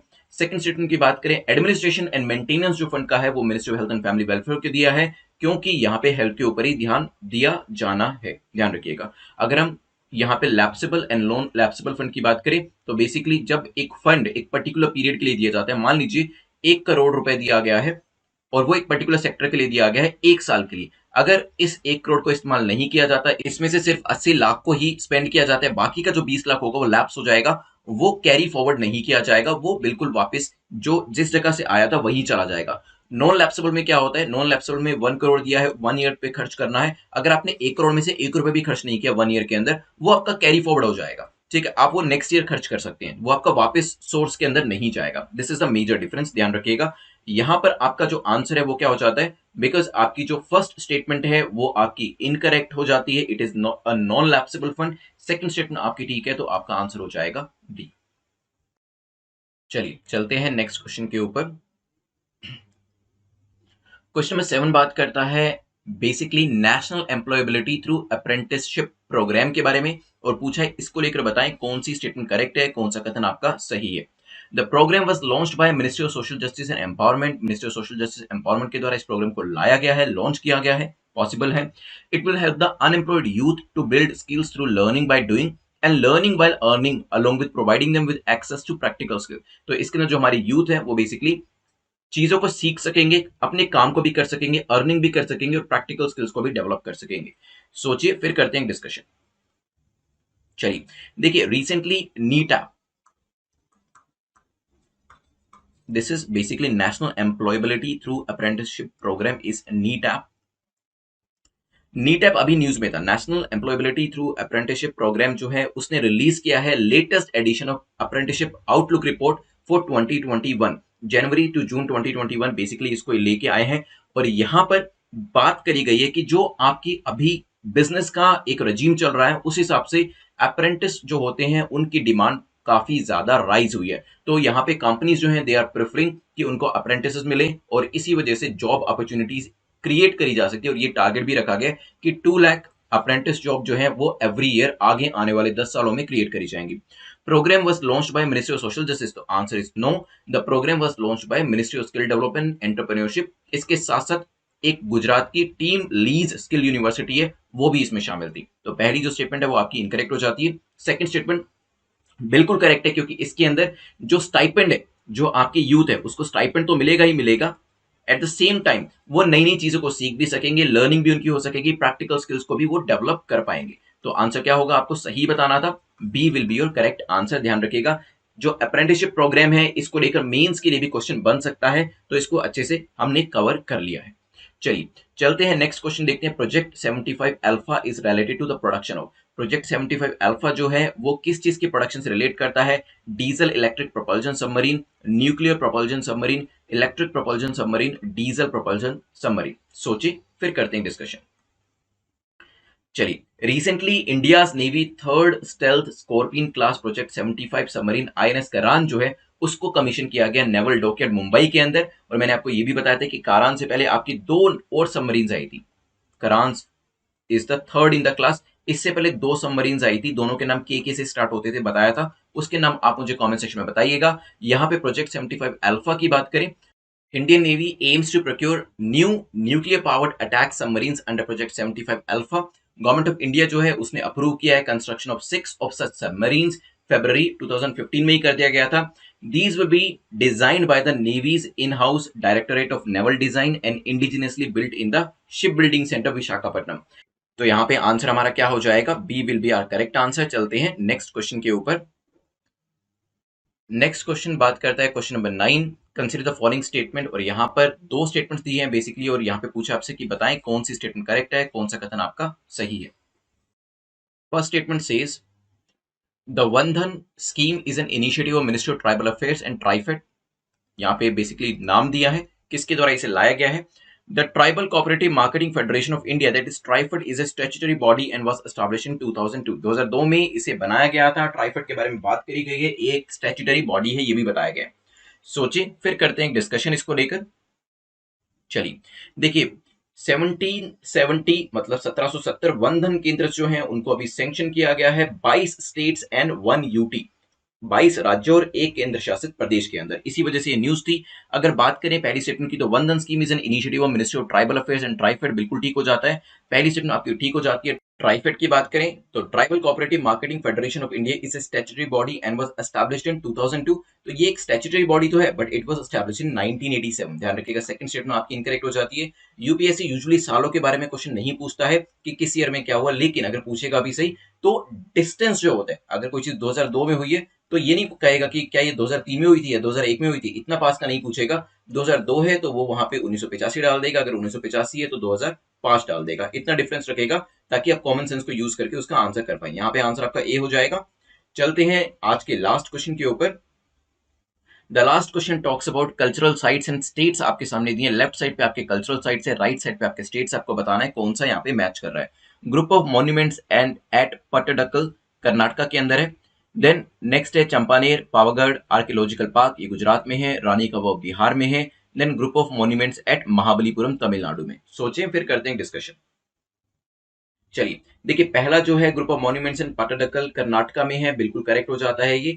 सेकंड की बात करें, आपका चंपानेर पावागढ़ आर्कियोलॉजिकल पार्क जो है वो गुजरात में है। रानी का वाव जो है वो आपका बिहार में नहीं है, rather it is also in Gujarat. तो तीसरा यहाँ पे इनकरेक्ट हो जाता है, बट यस महाबलीपुरम मॉन्यूमेंट जो है वो तमिलनाडु के अंदर है। तो आंसर आपका हो जाएगा सी, 1, 2 एंड 4 जो है वो करेक्टली मैच आपका हो रहा है। Good morning everyone. Current affairs की सीरीज में 14 मार्च पे हम पहुंच चुके हैं और यहाँ पे द हिंदू एंड पीआईबी के करंट अफेयर्स आज हम एमसीक्यू के थ्रू कवर करने वाले हैं। यहाँ पे जो टॉपिक्स हैं उसको देख लेते हैं। क्वाड की फर्स्ट लीडर समिट हुई है, इसके बारे में जानेंगे। क्वाड्रिलेटरल फ्रेमवर्क के बारे में कुछ डिस्कशन करते हुए एलजीबीटी आईक्यू फ्रीडम जोन, ये भी न्यूज में था, इसके ऊपर डिस्कशन करेंगे। E3 क्या है इसको जानेंगे।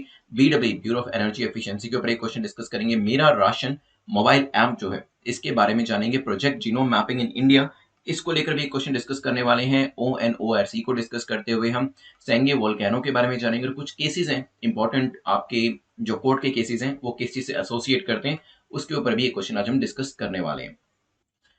आपने टारगेट्स अपने सेट कर दिए हैं, चलते हैं अपने पहले क्वेश्चन के ऊपर, विच इज कंसर्निंग क्वाड।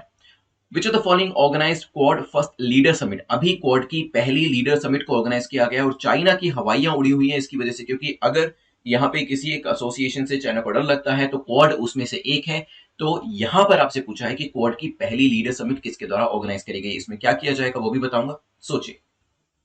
चलिए, तो recently prime minister of India ने एड्रेस किया है first summit of leaders the quad quadrilateral framework. The meeting was hosted by USA on a virtual platform. तो यूएसए के द्वारा इसे होस्ट किया गया है, ये चीज ध्यान रखिएगा। और यहाँ पे हमारे जो प्राइम मिनिस्टर हैं उन्होंने भी इसमें अपना एड्रेस दिया है। Quad is a grouping of कौन कौन सी कंट्रीज है इसके अंदर, यूएसए है, इंडिया है, ऑस्ट्रेलिया है एंड जापान है। देखिए जो कॉन्सेप्ट है क्वाड का, बहुत पहले आई थिंक इट वाज 2007 जब जापानीज जो आपके हेड थे शिंजो आबे, उन्होंने फॉरवर्ड किया था, लेकिन तब इस चीज को ज्यादा सीरियसली नहीं लिया गया। लेकिन अभी रिसेंटली क्वाड को शुरू किया गया और इसके जो परिणाम है वो हमें देखने को मिल रहे हैं। The consequences are really favouring the countries, because China जो है वो अब बैकफुट पे आ चुका है।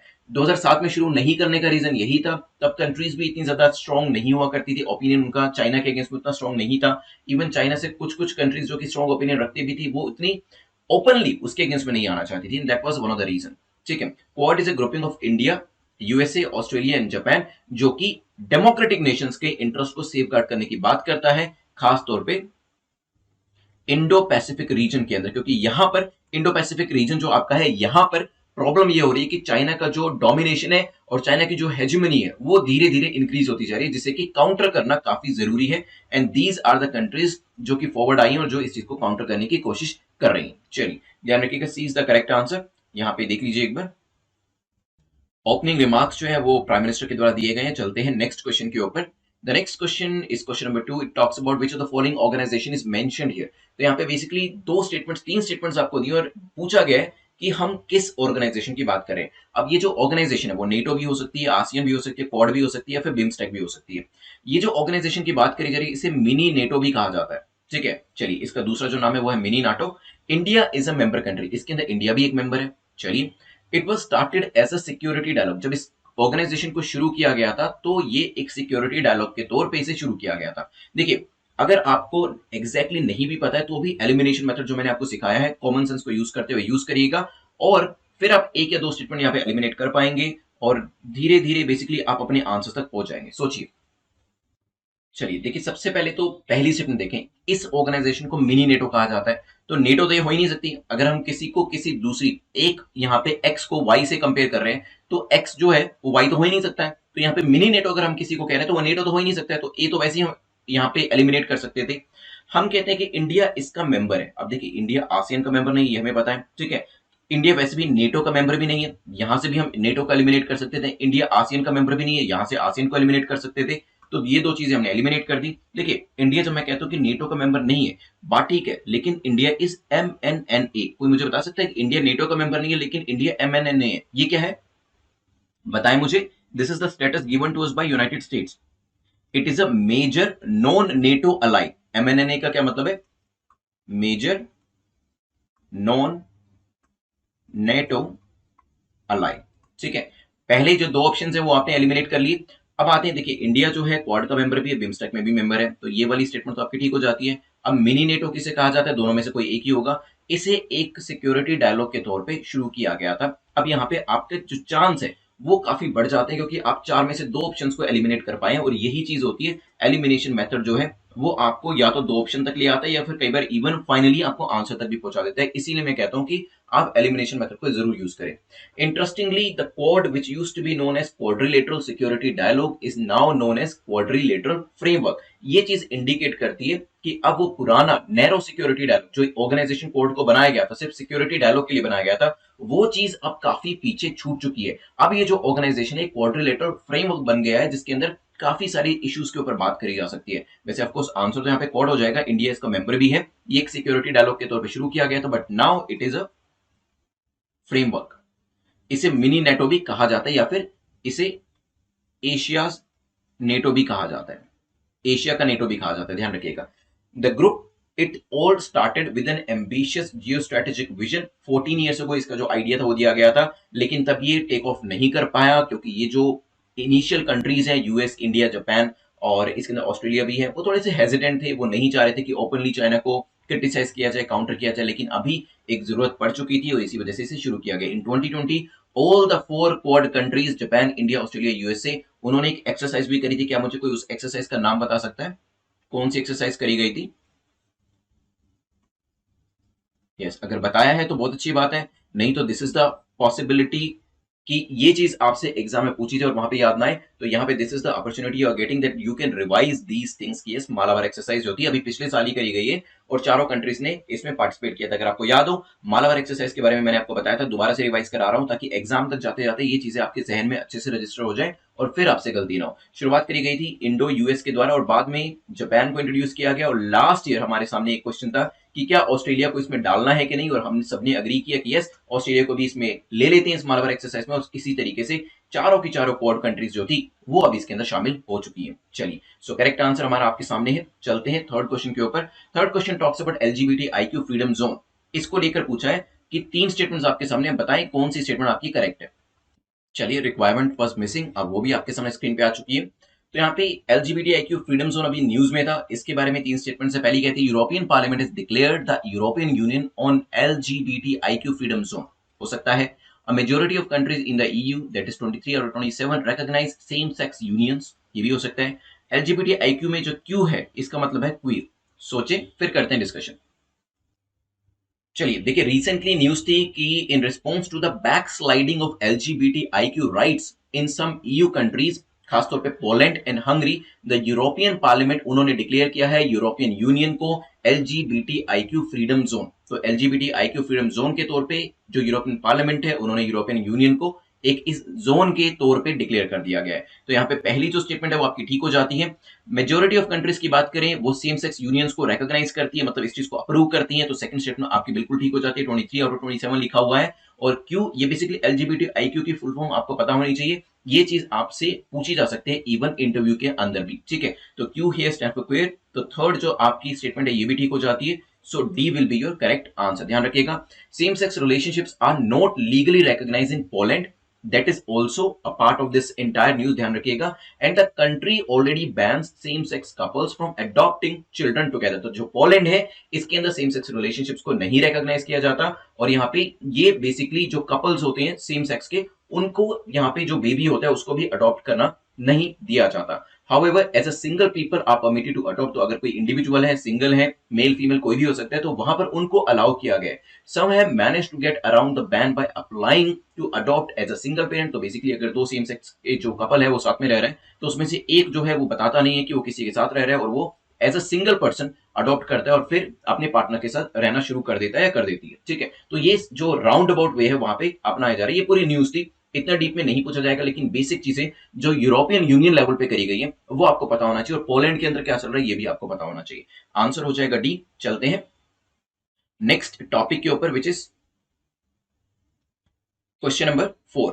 Energy efficiency enterprise E3 certification program is launched by. E3 certification program जो है किसके द्वारा लॉन्च किया गया है ये आपको बताना है।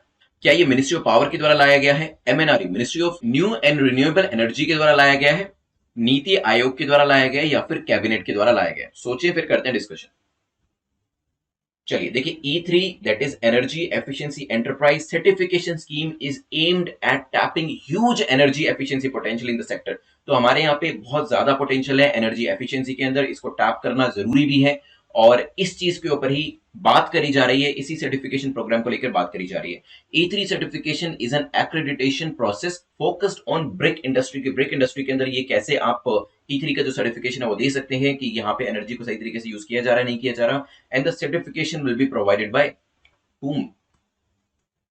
ब्यूरो ऑफ एनर्जी एफिशिएंसी, ठीक है। और ये जो पूरा सर्टिफिकेट, ये पूरा स्कीम जो है वो लाया गया मिनिस्ट्री ऑफ पावर के द्वारा, बिल्कुल मत भूलिएगा, कंफ्यूज मत होइएगा, ए is the correct answer.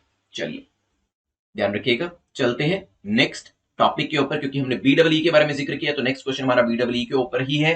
Bureau of energy efficiency के बारे में डिस्कशन किया जाए तो यहाँ पे पूछा है consider the following statements.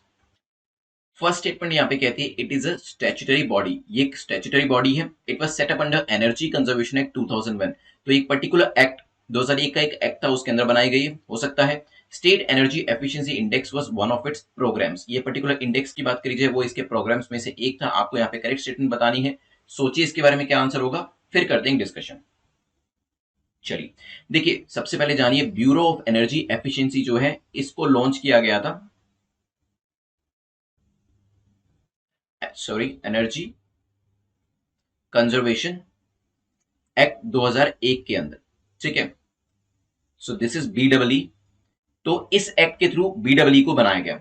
Bureau of energy efficiency इसने फर्दर क्या लॉन्च किया, इसने लॉन्च किया एनर्जी कंजर्वेशन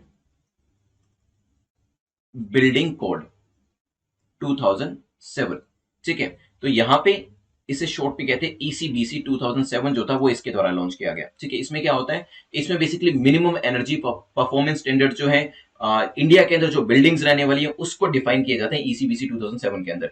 इसके मेजर प्रोग्राम्स के बारे में बात करी जाए तो इसके अंदर आपका आता है पहला स्टेट एनर्जी एफिशिएंसी इंडेक्स, दूसरा आता है पैट, पैट क्या है, perform achieve and trade scheme, तीसरा आपका आता है स्टैंडर्ड्स एंड लेबलिंग प्रोग्राम, फिर आता है आपका ईसीबीसी, ठीक है। ये चार चीजें मैं इसलिए बता रहा हूं क्योंकि एग्जाम में पूछा जा सकता है कि मेजर प्रोग्राम्स बीडब्ल्यूई के क्या हैं, तो वहां पे फिर समझ में नहीं आएगा, लेकिन आपको पता होना चाहिए state energy efficiency index, perform achieve and trade, standards and labelling program, साथ ही साथ ECBC energy conservation building code भी इसके अंतर्गत आता है। चलिए, ये एक स्टैट्यूटरी बॉडी है क्या, पहली स्टेटमेंट बिल्कुल ठीक है, स्टैट्यूटरी बॉडी है, एनर्जी कंजर्वेशन एक्ट 2001 के अंदर बनी, ये भी मैंने आपको बताया था। And state energy efficiency index जो है वो इसके एक प्रोग्राम, चार प्रोग्राम इसके द्वारा लाए गए हैं, उसमें से एक है, ये भी बात बिल्कुल ठीक हो जाती है। तो आंसर क्या होगा, D will be your correct answer. चलिए, so now crack UPSC exam in 100 days. देखिए, अगर आप मुझे 2 घंटे दे सकते हैं, आई विल एंश्योर कि जो मोस्ट इंपॉर्टेंट टॉपिक्स आपके एग्जाम के लिए, अपकमिंग प्रीलिम्स 2021 के एग्जाम के लिए है, वो आप अच्छे से कवर कर पाए, वो आप कंप्लीटली कवर कर पाए। क्योंकि यहाँ पे डेली बेसिस पे मैं आपको जो वीडियोस है, मैं खुद ही यहाँ पे आपको सब्जेक्ट्स जो है वो पढ़ा रहा हूँ, वो मैं आपको दे रहा हूँ। इसके अंदर आपको एमसीक्यूज वीडियोस, देखिए क्लास लेक्चर्स देना काफी इंपॉर्टेंट है, ठीक है, लेकिन साथ ही साथ एमसीक्यूज वीडियोस देना भी काफी इंपॉर्टेंट है, क्योंकि एमसीक्यूज वीडियोस जो आपके दिए जाते हैं उसी के थ्रू आपकी प्रैक्टिस होती है, आप समझ में आपको आता है कि एमसीक्यूज को सोल्व कैसे करना है। क्लास वीडियो आपको नॉलेज और कॉमन सेंस दोनों ही चीजें दे देंगे, लेकिन उसे एग्जाम में कैसे अप्लाई करना है that will be done through MCQs. वो एमसीक्यूज के थ्रू होगा कि कैसे आप एलिमिनेशन मेथड को यूज करेंगे, कैसे आप स्टेटमेंट को हटाकर अपने सही आंसर तक पहुंचेंगे। जब ए बी सी डी में से बहुत सारे लोगों के साथ, आपके साथ भी होता होगा कि ए और बी को एलिमिनेट कर दिया, अब सी और डी में समझ नहीं आ रहा कि क्या आंसर मार्क करें, और ज्यादातर हम इसमें इनकरेक्ट आंसर को ही मार्क करते हैं। होता है कि नहीं होता है ऐसा? तो ये सब चीजें आप कैसे सॉर्ट आउट करेंगे आपके एग्जाम में। बाकी लोगों के साथ बेशक से ये चीजें हो क्योंकि वो प्रैक्टिस नहीं करके जा रहे होंगे, लेकिन आपके साथ ये चीज ना हो, और अगर लास्ट में 2 ऑप्शन सी और डी बचे हैं, आप उसमें से सही क्वेश्चन को ही मार्क करें, सही ऑप्शन को ही मार्क करें। All these things are discussed here. इसमें एमसीक्यूज की काफी अच्छे से आपको प्रैक्टिस कराई गई है, डेली क्लास लेक्चर्स भी आपको दिए जाते हैं, और वीकली मॉक टेस्ट जो है वो भी आपको दिए जाते हैं, ठीक है। तो आप इस प्रोग्राम में एनरोल कर सकते हैं ऑन exam.netmock.com। और अगर आप मुझे 2 घंटे से ज्यादा 3 घंटे दे सकते हैं, देन आई विल रेकमेंड कि आप crack UPSC exam in 200 days की सीरीज में जाइए, क्योंकि वहां पर फर्स्ट कोर्स के अंदर 100 डेज के हिसाब से जो इंपॉर्टेंट एरियाज है वो कवर किए, लेकिन यहाँ पे थोड़े से टाइम अगर ज्यादा देंगे तो और भी इंपॉर्टेंट एरियाज को यहाँ पे कवर किया हुआ है। एंड एग्जैक्टली सेम पैटर्न को, डे वाइज पैटर्न जो है, डे 1 में आपके अलग असाइनमेंट्स होंगे, डे 2 में अलग, डे 3 में अलग, सो ऑन अप टू आपको जो यूपीएससी का टारगेट अचीव करना है वो इसके थ्रू अचीव कराया जाएगा। So if you give me, or if you are able to give me 3 hours और अगर आप वीकेंड्स अपने दे सकते हैं देन आई रेकमेंड कि आप crack UPSC exam in 200 days की सीरीज में जाइएगा। यहाँ पर आपको मोस्ट इंपॉर्टेंट टॉपिक्स के साथ साथ इवन मेंस के जो असाइनमेंट्स है, क्योंकि प्रीलिम्स के बाद मेंस भी तो करना है ना, तो मेंस के असाइनमेंट भी इसके अंदर आपको दिए गए हैं। और अगर आप इस साल एग्जाम नहीं देना चाह रहे हैं, 2022 में देना चाह रहे हैं, या फिर आप श्योर नहीं है कि इस बार एग्जाम होगा नहीं होगा, सिर्फ देने के लिए देने जा रहे हैं, then you can go for mission UPSC 2022, क्योंकि इसके अंदर आपको 500 डेज के असाइनमेंट्स मिलते हैं, ताकि 2022 के एग्जाम से पहले आपकी एक काफी अच्छे से तैयारी हो जाए, ताकि कहीं पे भी आपकी चूक ना हो और जो भी प्रीलिम्स मेंस इंटरव्यू आपके सामने आते हैं उसे आप इजीली क्रैक कर पाए और उसमें एक अच्छा स्कोर भी कर पाए। चलिए क्वेश्चन नंबर 6 पे चलते हैं। क्वेश्चन नंबर 6 की बात करें, मेरा राशन मोबाइल ऐप रिसेंटली इसे न्यूज में देखा गया था, इसके फीचर्स क्या है ये पूछा गया है। पहली स्टेटमेंट कहती है it is launched by ministry of consumer affairs. तो ये जो मेरा राशन मोबाइल ऐप है इसे मिनिस्ट्री ऑफ कंज्यूमर अफेयर के द्वारा लॉन्च किया गया है। इसे डेवलप किसके द्वारा किया गया, एनपीसीआई के द्वारा डेवलप किया गया, जिसने आपकी जो दूसरी एप्लीकेशन है यूपीए एप्स हैं उनको भी बनाया है।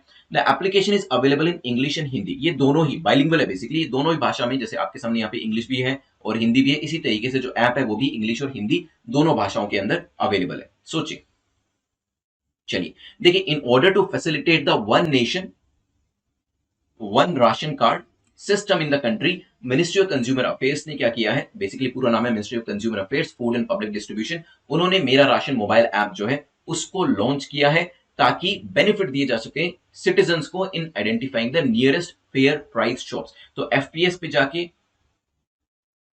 जो सिटीजन है अपनी ट्रांजेक्शन्स कर सकें, अपना राशन ले सकें, तो ये जो चीजें हैं वो कर पाएंगे, फेयर प्राइस शॉप का पता लगा पाएंगे, नियरेस्ट कौन सी वो भी पता लगा पाएंगे थ्रू दिस एप्लीकेशन। तो ये मैंने आपको ये मिनिस्ट्री जो है बता दी है, बिल्कुल करेक्ट है, ये दोनों ही भाषाओं के अंदर अवेलेबल है, लेकिन the app is developed by NIC, national Informatics centre, NIC के द्वारा बनाया गया है। जब आप इस एग्जाम को क्रैक करते हैं then you will also be given an email ID, जैसे मुझे भी मिली थी, वो आपके नाम की ही होगी। बेसिकली एनआईसी आपसे पूछता है कि आपकी कौन सी आईडी बनानी है, आप अपना यूजुअली नेम और सरनेम ही देते हैं, तो इस तरीके से एनआईसी जो आपकी गवर्नमेंट आईडी भी जो है वो बना के देता है, जिसे फर्दर आप यूज करते हैं। देखिए जब आप सिस्टम में आएंगे then you will get to know कि यस जीमेल तो हम यूज करते ही हैं, लेकिन धीरे धीरे जो सरकार है वो कोशिश करे कि हम अपने सिस्टम्स के ऊपर जाएं। तो अभी जो है जो एनआईसी है, नेशनल इंफॉर्मेटिक्स सेंटर, वो अपना सर्वर और अपनी आईडीज जो है वो डिफरेंट ऑफिसर्स को प्रोवाइड करती है, जिसमें आपका नाम होता है @gov.nic.in, आपने सुना होगा। इस तरीके की जो आईडीज आपको प्रोवाइड कराई जाती है ताकि जो सर्वर है वो भी सरकार के पास रहे और किसी भी तरीके की इंफॉर्मेशन लीकेज ना हो। ठीक है, तो यहाँ पे सेकंड स्टेटमेंट जो है वो आपकी इनकरेक्ट हो जाती है। इसमें बनाने वाली अथॉरिटी निक है, that is National Informatics Centre, hence the answer will be B. चलिए चलते हैं नेक्स्ट क्वेश्चन के ऊपर। नेक्स्ट क्वेश्चन, क्वेश्चन नंबर 7 बात करता है प्रोजेक्ट जीनोम मैपिंग के बारे में। Project genome mapping in Indian ocean often making news is launched bye. तो ये जो पर्टिकुलर जीनोम मैपिंग का जो प्रोजेक्ट है ये अभी दोबारा से न्यूज में था। पूछा गया कि ये किस मंत्रालय के द्वारा लाया गया है, लॉन्च किया गया है, कैसे, मिनिस्ट्री ऑफ शिपिंग के द्वारा लॉन्च किया गया है, मिनिस्ट्री ऑफ अर्थ के द्वारा, नेशनल इंस्टीट्यूट ऑफ ओशिनोग्राफी के द्वारा, या फिर नन ऑफ द अबव। सोचिए,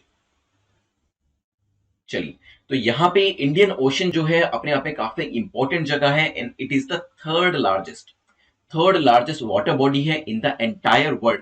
पहली और दूसरी कौन सी है वो मुझे बताइएगा। तीसरे नंबर पे हमारा इंडियन ओशन आता है, covering about 20% of the earth water surface. तो अर्थ के ऊपर, हमारी धरती के ऊपर जितना भी सरफेस वाटर है उसका 20% जो है वो आपका इंडियन ओशन के अंदर एग्जिस्ट करता है। यहाँ पे एक जीनोम मैपिंग जो है वो करी जा रही है। इसमें बेसिकली 30 मेंबर टीम है, बेसिकली 30 साइंटिस्ट है, national institute of oceanography NIO, let me right it, 30 scientist NIO के इसमें शामिल है जो कि स्टडी कर रहे हैं। इसमें किया क्या जाएगा, first of its kind research project को शुरू किया जा रहा है ताकि बायोकेमिस्ट्री को अंडरस्टैंड किया जा सके, ओशन के क्लाइमेट चेंज को, ओशन के ऊपर जो न्यूट्रिएंट स्ट्रेस है उसको समझा जा सके, जो ओशन के अंदर पोल्यूशन इंक्रीज हो रहा है, इन सब चीजों को समझने की बात जो है इसके अंदर करी जा रही है। ठीक है, तो ध्यान रखिएगा इसके अंदर जो बॉडी ऑफ ओशन है उसको सेलुलर लेवल पे समझने की कोशिश करी जा रही है। ये शुरू किया गया है किसके द्वारा, national institute of oceanography NIO, और वहीं के मैंने आपको बताया 30 साइंटिस्ट हैं वो इसके अंदर इन्वॉल्व होने वाले हैं। चलिए, सो ये लोकेशन और पूरा एरिया जो है वो कवर किया हुआ है इंडियन ओशन का। Together the samples of genome mapping of micro organism in the Indian ocean, इसको शुरू किया गया है टू अंडरस्टैंड द बायोकेमिस्ट्री, मैंने आपको बताया, क्लाइमेट चेंज, पोल्यूशन, इन सब चीजों को लेकर स्टडी करी जाएगी। और चलते हैं यहां से हम अपने नेक्स्ट क्वेश्चन के ऊपर, which is concerning one nation one ration card, और इसको लेकर पूछें कि बताएं आपकी करेक्ट स्टेटमेंट कौन सी है, कौन सा कथन आपका यहां पर सही हो जाता है। ठीक है, देख लेते हैं एक बार ओएनओआरसी को लेकर। पहली स्टेटमेंट कहती है the government supplies 5 kg of subsidised food grains to each person per month. तो यहाँ पे जब हम स्कीम की बात करते हैं तो इसके अंदर 5 kg सब्सिडाइज्ड फूड जो है पर व्यक्ति पर माह प्रोवाइड किया जाता है। The ONORC was started initially in 4 states in the year 2019 and was rolled out in 32 states and UTs by the end of 2020। तो 2019 में शुरू किया गया था। शुरुआती दौर में पायलट प्रोजेक्ट के तौर पे 4 राज्यों को शामिल किया गया था, लेकिन आगे चल के नेक्स्ट ईयर ही 2020 मतलब पिछले साल ही इसमें 32 राज्य और केंद्र शासित प्रदेश जो थे उनको शामिल कर लिया गया था। सोचिए, फिर करते हैं डिस्कशन। चलिए देखिए, ONORC इसके बारे में हम डिस्कशन कर चुके हैं, इसलिए मैं आपको ज्यादा नहीं बता रहा हूं कि one nation one ration card हमने बिल्कुल तफसील से डिस्कस किया था कि ऐसा किया क्यों जा रहा है, क्यों एक नेशन एक राशन कार्ड की बात करी जा रही है। ताकि जो भी माइग्रेंट्स होते हैं, ब्रीफली बता देता हूं, अगर वो एक राज्य से दूसरे राज्य में जाते हैं तो बेसिकली पहले क्या होता था, वो अपना सब्सिडाइज फूड नहीं ले सकते थे। बिहार का व्यक्ति अगर महाराष्ट्र में जा रहा है या मध्य प्रदेश का व्यक्ति अगर आंध्र प्रदेश में जा रहा है तो वो अपने राशन कार्ड का इस्तेमाल नहीं कर सकता था सब्सिडाइज फूड लेने के लिए। लेकिन अब one nation one ration card होगा तो वो कर पाएगा। ठीक है। The ONORC scheme is being implemented by the Department of Food and Public Distribution for the nationwide portability of ration card under the National Food Security Act NFSA 2030। तो आपका जो राशन कार्ड है उसकी पोर्टेबिलिटी हो जाएगी। देखिए, जैसे आपने देखा कि जो आपके नंबर्स होते थे वो आपको पोर्ट कराते थे, जैसे एक सर्विस आपको पसंद नहीं है तो दूसरी सर्विस में पोर्ट करा देते थे, उसी तरीके से ये नेशन वाइड आपकी पोर्टेबिलिटी रहने वाली है। अगर आप किसी पर्टिकुलर राज्य को छोड़कर जाते भी हैं, मान लीजिए आप पंजाब छोड़ के यूपी आ रहे हैं, यूपी छोड़ के पंजाब जा रहे हैं, महाराष्ट्र छोड़ के मध्य प्रदेश जा रहे हैं, तो भी आप इसका इस्तेमाल कर सकेंगे। तो आंसर क्या होगा, दोनों स्टेटमेंट हमारी ठीक है। आंसर हो जाएगा सी। पहली स्टेटमेंट भी 5 kg सब्सिडाइज फूड इसके अंदर दिया जाता है पर व्यक्ति पर माह। सेकंड स्टेटमेंट भी आपकी ठीक हो जाती है। चलिए चलते हैं आज के 9th क्वेश्चन के ऊपर। The 9th question talks about Sangay volcano is located at. तो सेंगे वोल्केनो जो है कहां पर लोकेट करते हैं, रिसेंटली इसके अंदर एक इरप्शन देखा गया है, इसी वजह से इसकी लोकेशन इंपॉर्टेंट हो जाती है। क्या ये चिली में है, इक्वाडोर, कोलंबिया, पेरू, आप जानते हैं एक क्वेश्चन तो एटलीस्ट हम मैप रिलेटेड करते ही हैं, जो भी जगह आपकी न्यूज में रहती है। इसी तरीके से एक एक करते हुए भी 365 डेज में आपको 365 मैप की लोकेशंस पता चल जाएंगी, और उसमें से अगर एक दो क्वेश्चन आ जाते हैं तो डेफिनेटली वो हमारे लिए काफी प्रोडक्टिव रहने वाला है। सोचिए, चलिए देखिए, Sangay volcano is one of the highest active volcano. तो एक तो ये एक्टिव वोल्केनो है and one of the highest है इन द वर्ल्ड, पूरी दुनिया के अंदर। देखिए, सिर्फ इक्वाडोर की बात नहीं कर रहा हूं, वैसे ही इक्वाडोर में लोकेट करता है। It is one of the highest active volcanoes in the world and one of the Ecuador's most active volcano. तो इक्वाडोर के अंदर भी काफी एक्टिव माना जाता है, मतलब बार बार इरप्ट करता है। और इक्वाडोर के अंदर ये आप लोकेशन देख सकते हैं, नीचे आपका पेरू है, ऊपर आपका कोलंबिया है, ठीक है, ये आपका पैसिफिक ओशन है एंड दिस इज योर सेंगे। ठीक है, चलिए अच्छा, चलिए ये बताइए ये कंट्री कौन सी है, ये जो दिख रही है बिल्कुल छोटी सी चिली जैसी दिख रही है, राइट, बताइएगा। चलते हैं आज के 10th क्वेश्चन के ऊपर। 10th क्वेश्चन बात करता है which of the following pair given above is correctly matched, is or are correctly matched. आपको बताना है बेसिकली लेफ्ट साइड पे आपको दिए हैं कुछ केसेस और राइट साइड पे दिए हैं कि उन केसेस में कहा क्या गया था। ठीक है, आपको मैच करना है बेसिकली। ठीक है, तो यहाँ पे लेफ्ट साइड में जो केसेस है, राइट साइड में जो उसकी एक्सप्लेनेशन है उसको देख लेते हैं। नास फाउंडेशन का जो केस था उसमें जो कंसेंशुअल होमोसेक्सुअलिटी एक्टिविटी है उसको लीगलाइज किया गया है। सुरेश कुमार कौशल केस के अंदर 2009 में कोई रूलिंग दी गई थी, जजमेंट दी गई थी, उसको ओवर रूल किया गया। एंड नेक्स्ट कह रखा है कि शाफीन जहां केस के अंदर जो आपको पार्टनर चूज करना है उसके ऊपर एक फंडामेंटल राइट आपको दिया गया। बेसिकली ये कहा गया था कि जो आपको अपना पार्टनर चूज करना है, अपना लाइफ पार्टनर चूज करना है, that is your fundamental right. सोचिए इसके बारे में, फिर डिस्कशन करते हैं। चलिए, तो एलजीबीटी राइट्स जो थे उसको लेकर न्यूज थी, तो क्योंकि वैसे पोलैंड न्यूज में था और यूरोपियन यूनियन, यूरोपियन पार्लियामेंट भी न्यूज में थी, लेकिन उसमें इंडियन कॉन्टेक्स्ट में भी क्वेश्चन पूछा जा सकता है। तो यहाँ पे जो पहला नास फाउंडेशन का केस है, लीगलाइज किया गया था कंसेंशुअल एक्टिविटी को, तो बिल्कुल ठीक हो जाता है पहला। ये 2009 में जजमेंट दी गई थी और इसी जजमेंट को काउंटर किया गया था सुरेश कुमार कौशल केस के अंदर, तो ये बात भी बिल्कुल ठीक हो जाती है। सेकंड केस भी जो आपका है उसने इस वाली जजमेंट को ओवररूल कर दिया था। ठीक है, ये भी करेक्ट हो जाता है। लेकिन अभी शफीन जहां केस जो लेटेस्ट केस है, if I am not wrong, it was in 2018, correct मी अगर ये 2018 नहीं है तो। चॉइस ऑफ पार्टनर, तो यहाँ पे कोर्ट ने कहा कि जो भी व्यक्ति अपने लाइफ पार्टनर को चूज करना चाहता है, male female what ever the case, यहाँ पे वो उसका फंडामेंटल राइट है, वो उसको चूज करने का पूरा हक है। तो यहाँ पे तीनों जो आपके पेयर्स हैं वो करेक्टली मैच करते हैं, तो आंसर आपका हो जाएगा डी। चलिए